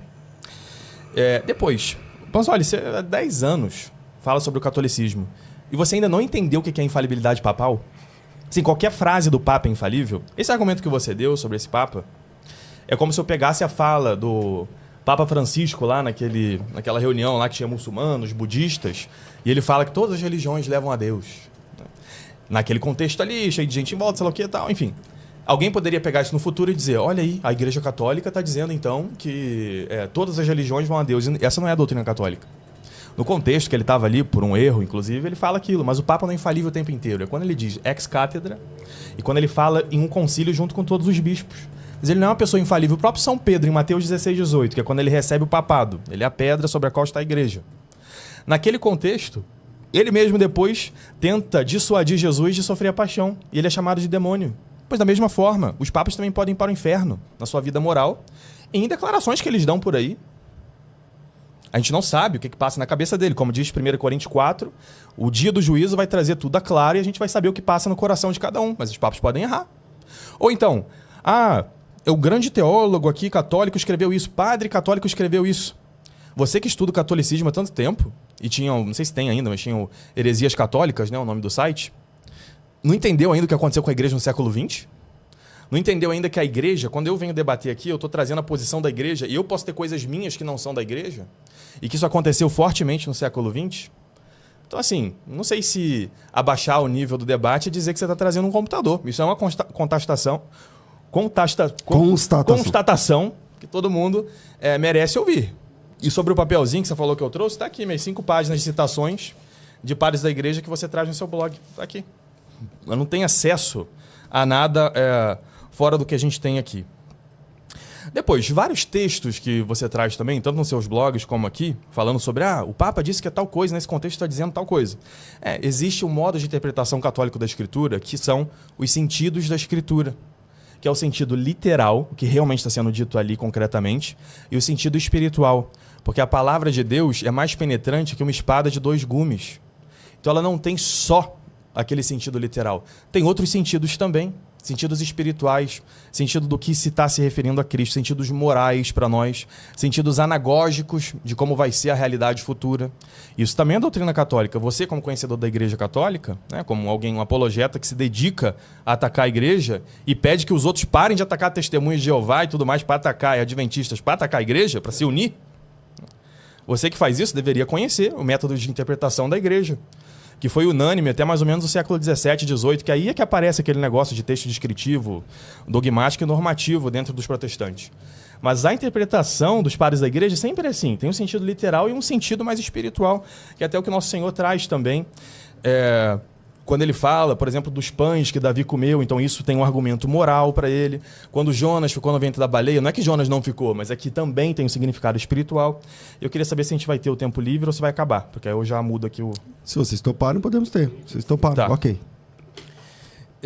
E outra coisa que eu queria trazer é que pela comida entrou o pecado no mundo. Em Gênesis 3, nós temos aqui Adão e Eva que comem ali do fruto da árvore do conhecimento do bem e do mal e perdem essa comunhão com Deus. E o que aparece em Gênesis 3, versículo 22, é que Deus proíbe eles de comerem do fruto da árvore da vida. O homem tornou-se como um de nós, conhecedor do bem e do mal. Não estenda ele agora a mão e toque da árvore da vida para dela comer e viver para sempre. E quando vamos para o Apocalipse, em várias passagens do Apocalipse, mas vou trazer uma, que é do capítulo 2, versículo 7, nosso Senhor diz o seguinte: ao vencedor darei como prêmio comer da árvore da vida que está no paraíso de Deus. E nós sabemos que comer da árvore da vida, como entrou o pecado no mundo pela comida, comendo isso, nós receberemos, na plenitude dos tempos, o próprio Jesus Cristo. Como Jesus diz, o reino dos céus já está aí entre nós. Que é o quê? Comer a sua carne. Nós precisamos comungar de Cristo para que a gente receba a vida eterna. Porque é Cristo que traz a vida eterna para a gente. Ok. Então agora, sem o tempo, eu queria deixar um espaço aberto para vocês. Eu não quero ser aqui injusto, né, com os dois. Tenho mantido essa imparcialidade até aqui. E eu queria deixar aberto aqui, como o Ariel último que falou. Vou começar aqui com o Lucas, mas agora podendo ser interrompido. Então, Lucas, manda aí. Você tente controlar o tempo de modo que os dois falem mais ou menos o mesmo. Não vou mas aí conseguir. a divisão não vou é assim, conseguir. sim, não vou conseguir. Você quer entrar na discussão livre, é discussão livre. Sim, mas de todo modo, né? Se um cara fala muito mais que o outro, a discussão livre é injusto, né? É discussão livre. Mas, tá, então eu vou começar a te interromper também, se você começar a me interromper, só isso. Bom, só quero fazer a gente combinou que ia debater sobre João 6, o tempo livre, né? Só quero fazer um breve comentário rapidinho, né? Que ele falou que fazer apologética protestante contra o catolicismo é atacar o catolicismo, né? O que é curioso, mas fazer apologética católica contra o protestantismo não é atacar. É resposta. É resposta, né? Você vai dizer que o Lutero é o genocida, Calvino inventou o Estado totalitário, Qual é o que o nome protestantismo do protestante? O nome protestante, inclusive, foi criado pelos católicos, primeiramente, né? Mas é o que aconteceu, foi um protesto contra a e vocês têm desculpa, então, para difamar o protestantismo à torta jeito, igual vocês fazem em milhares de blogs. Nós não difamamos. Quantos blogs de apologética... Deixa eu falar. Quantos sites de canais de apologética católica que você tem? Bilhares, assim, com milhões, centenas de milhares de seguidores, só para atacar o protestantismo sem fazer mais nada no seu canal. Eu nunca vi você falar mais de nada a não ser isso. Agora, do lado protestante, me cita aí, Ariel, 10 apologistas protestantes. Eu não acompanho os apologistas protestantes. Então, a apologética protestante é ínfima na comparação com a apologética católica. Aí, deixa eu falar um pouco. Você falou bastante. Essa é a nossa diferença. Eu não acompanho as páginas protestantes. Não acompanho. Eu tenho a minha fé e eu respondo... Vai lá, entra no meu perfil, todo mundo que está assistindo aí. Eu respondo aquilo que os protestantes falam sobre a igreja. E eu respondo aquilo que os católicos falem pra gente. Eu respondo aquilo que vocês falam pra gente também. É só a gente ver esse debate. Como eu comentei, você não defendeu a sua posição, você só atacou a minha. Eu defendi logo no começo. A primeira coisa que eu fiz, eu vou repetir até, a primeira coisa que eu fiz foi citar o texto lá que falava comunhão espiritual. Você não comentou esse texto em parte nenhuma do debate. E aí depois tenta se vitimizar, falar que a gente só ataca a igreja católica, a apologética protestante, eu sou anticatólica. Quer dizer, eles que são bonzinhos, né? Eles que querem muitos deles, não estou falando de todos, não estou falando de você, querem a volta da Inquisição e fazem apologia da Inquisição em pleno século XXI. Você sabe, você tem amigos, eu não vou nem citar quem, mas um certo penitente aí, que falou que eu tenho que levar uma bala na testa e ainda... Isso é doutrina da igreja? Deixa eu falar. Depende, que época? Porque da época da Inquisição era. Não, mas tacar na fogueira, mata do mesmo jeito. Qual a diferença? Porque a bala, não existia existia arma na época da Idade Média, né? Então vai ter que ser de outro jeito. Acho que a grande diferença entre uma apologética protestante e católica é que a gente tem a posição da igreja e posição de apologistas católicos. Só que eu vejo até alguns que dizem assim, tem divisão dentro da igreja católica, tem tradicionalista, tem sei lá o quê e tal. Ou você citando aqui, tem teólogos católicos tal que falam isso. Bem, tem um teólogo católico chamado Leonardo Boff, que não fala nada do que a igreja diz. Mas por que a igreja não alguém se chamar de católico não quer dizer automaticamente que tudo que ele está dizendo está de acordo com a doutrina. Não disse que diferente do livre exame protestante. Porque aí, realmente, cada protestante pode ter a sua visão. Tem a sua, tem a do César, tem de outro tal, cada um tem a sua. Mas no caso da igreja, existe a oficial. A gente precisa responder a oficial. Posso fazer a pergunta? Quantos textos bíblicos a igreja católica interpretou oficialmente ex cátedra? Isso aí é não entender bem como a igreja funciona. Você quer que a tradição oral seja escrita? Não falei de tradição oral. Mas é tradição oral. Não, peraí. Eu não falei de tradição oral. Quando você fala a doutrina oficial da igreja, você está se referindo a documentos ex cátedra. Quantos documentos tem? Não só documentos ex cátedra. Você está me interrompendo mais que eu deixei você falar mais. Mas quantos documentos... Peraí, tudo isso aqui está sendo meio absurdo. Só faz a pergunta, então.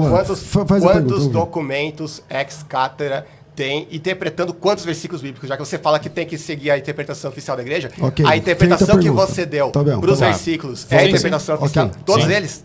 Eu vou te recomendar você ler a Dei Verbum, que explica qual é a visão católica sobre a Sagrada Escritura. E um dos pontos que ela diz é que tem muitos tesouros na Escritura que a gente ainda precisa tirar, ainda precisa descobrir. É aquilo que Nosso Senhor diz, né, de que um escriba tira do seu tesouro, que o reino dos céus é como um escriba que tira do seu tesouro coisas antigas e novas. Então nós ainda temos coisas para interpretar da Sagrada Escritura. Outras já estão interpretadas. Qual que é o grande critério para saber se está de acordo com a doutrina da igreja ou não? Se uma interpretação contraria algum desses documentos magisteriais. Por exemplo, quando você diz que não é o corpo de Cristo, você está contrariando a doutrina da igreja.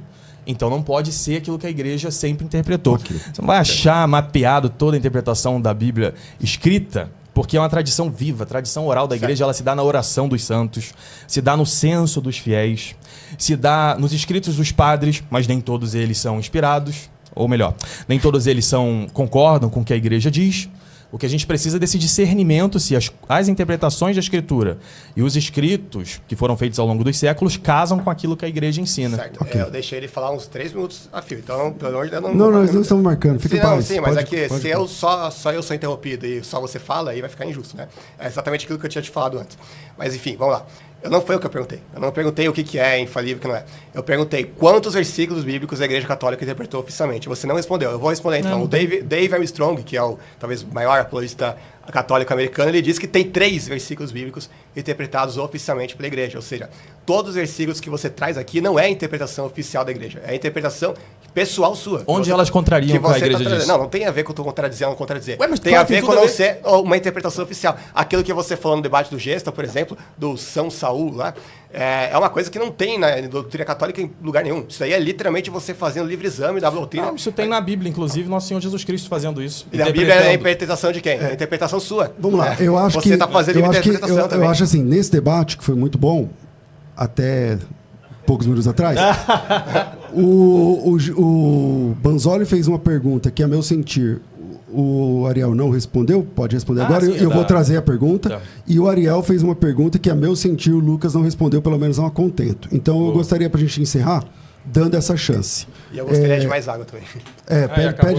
Pede mais água lá.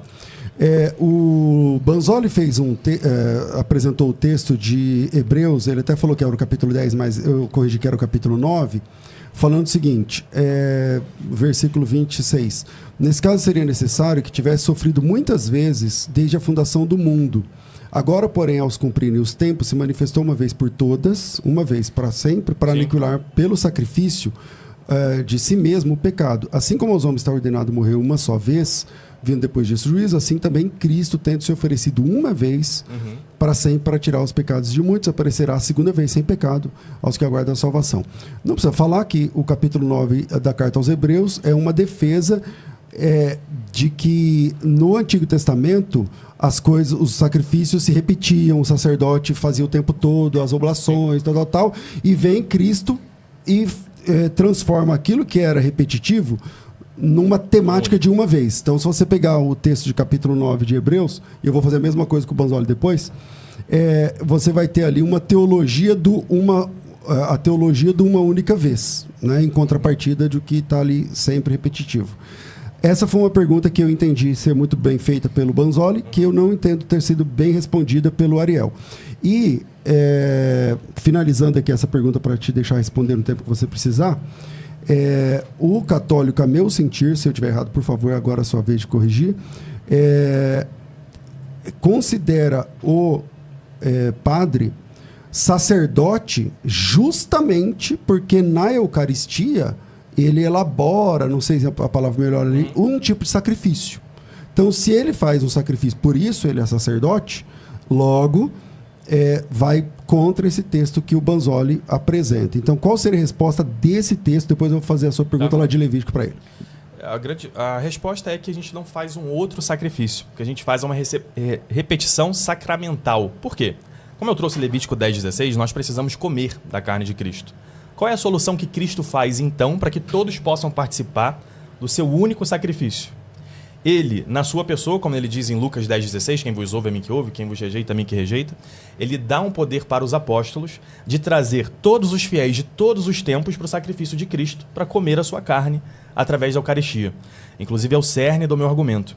Não é que o padre faz um tipo de sacrifício. É o sacrifício de Cristo. Ele nos leva até o Calvário para que possamos comer a carne de Cristo. Oficiando sempre o mesmo sacrifício, então. Sempre o mesmo sacrifício. É você que está acessando a ele em várias partes do tempo.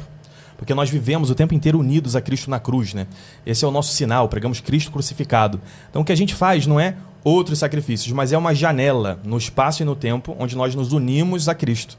É a solução que Cristo deu para fazer um sacrifício só, como diz a carta aos Hebreus, sem contrariar o Antigo Testamento de que nós precisamos comungar dele. Ok. Vou agora fazer a pergunta pro Banzoli. Você quer fazer algum comentário desse? Depois ele também comenta a sua resposta ou não? Sim, porque, bom, se eu não for interrompido, seria legal tratar disso. Inclusive, eu tratei disso durante o debate, eu citei lá Hebreus 9, 24 e 28, que não apenas diz que o sacrifício de Jesus é único, mas faz um paralelo com o fato de que o homem está destinado a morrer uma só vez e depois enfrentar o juízo. Assim também, Cristo foi oferecido em sacrifício uma única vez. Ou seja, se o paralelo é com a morte de Cristo que ocorreu uma única vez, e, obviamente, né, a pessoa que morre uma vez, ela não tem essa morte atualizada, ele diz que da mesma forma assim também foi com Cristo. Então é óbvio que não existe atualização nenhuma do sacrifício de Cristo. Na verdade, toda essa questão de atualização, de sacrifício e tudo mais, é apenas, como eu falei, é malabarismo semântico para não negar a óbvia contradição, já que, obviamente, é uma repetição do sacrifício e não um novo sacrifício. Aí eles precisam fazer, tipo, aquela viagem no tempo e tal. Não é novo, porque viajou no tempo, voltou lá no passado, fez o sacrifício de novo. É uma coisa absurda que não tem a menor base, né?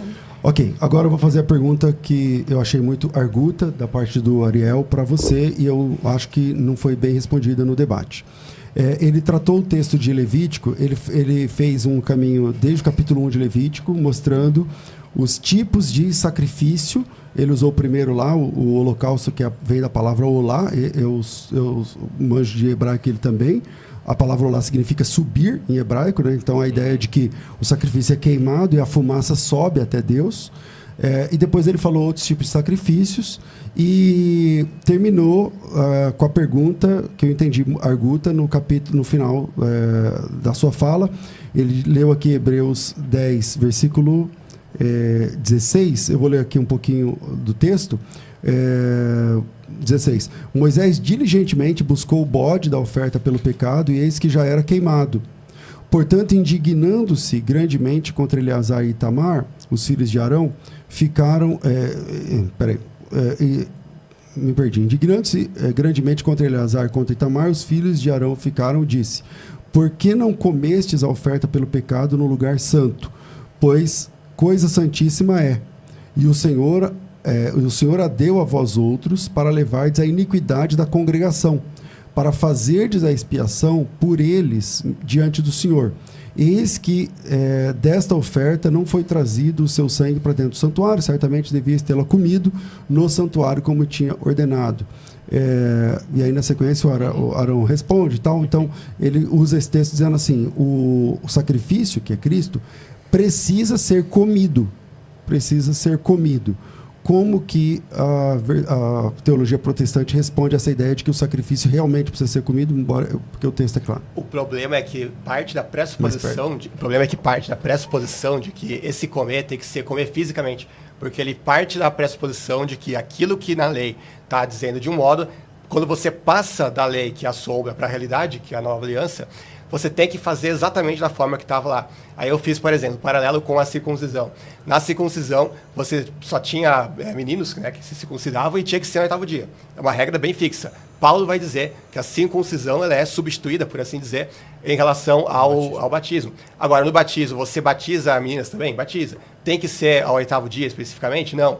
Ou seja, você tem regras, é uma coisa meio amadora até, você pegar a mensagem que está na forma de tipo, de sombra no Antigo Testamento e trazer para o Novo Testamento como se você tivesse que fazer a coisa exatamente igual, literalmente, tá lá no Antigo, porque senão você vai fazer uma esculhambação bíblica inteira, porque toda a Bíblia você vai ver comparações com o Antigo, onde você não tem uma aplicação literal e física igual. Inclusive, você citou o texto de Hebreus, né? Eu citei o debate inteiro texto de Hebreus. Nesse mesmo contexto, inclusive, ele vai falar do sacrifício único e irrepetível. Eu citei 200 vezes, inclusive, o versículo lá de Hebreus 9, 24 e 28, que não apenas diz que o sacrifício ocorre uma vez, como que também ele não tem que ser atualizado. Ou seja, o sacrifício que a gente come de Cristo, a gente come espiritualmente através da celebração do sacrifício que Jesus fez, e não como se a gente estivesse sacrificando ou atualizando de novo. Se a gente precisasse atualizar o sacrifício de Cristo, então o sacrifício de Cristo isso seria imperfeito, porque ele precisa ser completado pela gente. Quando Cristo morre na cruz, ele diz, está consumado. Ou seja, está completo, está completado, não precisa de ser atualizado,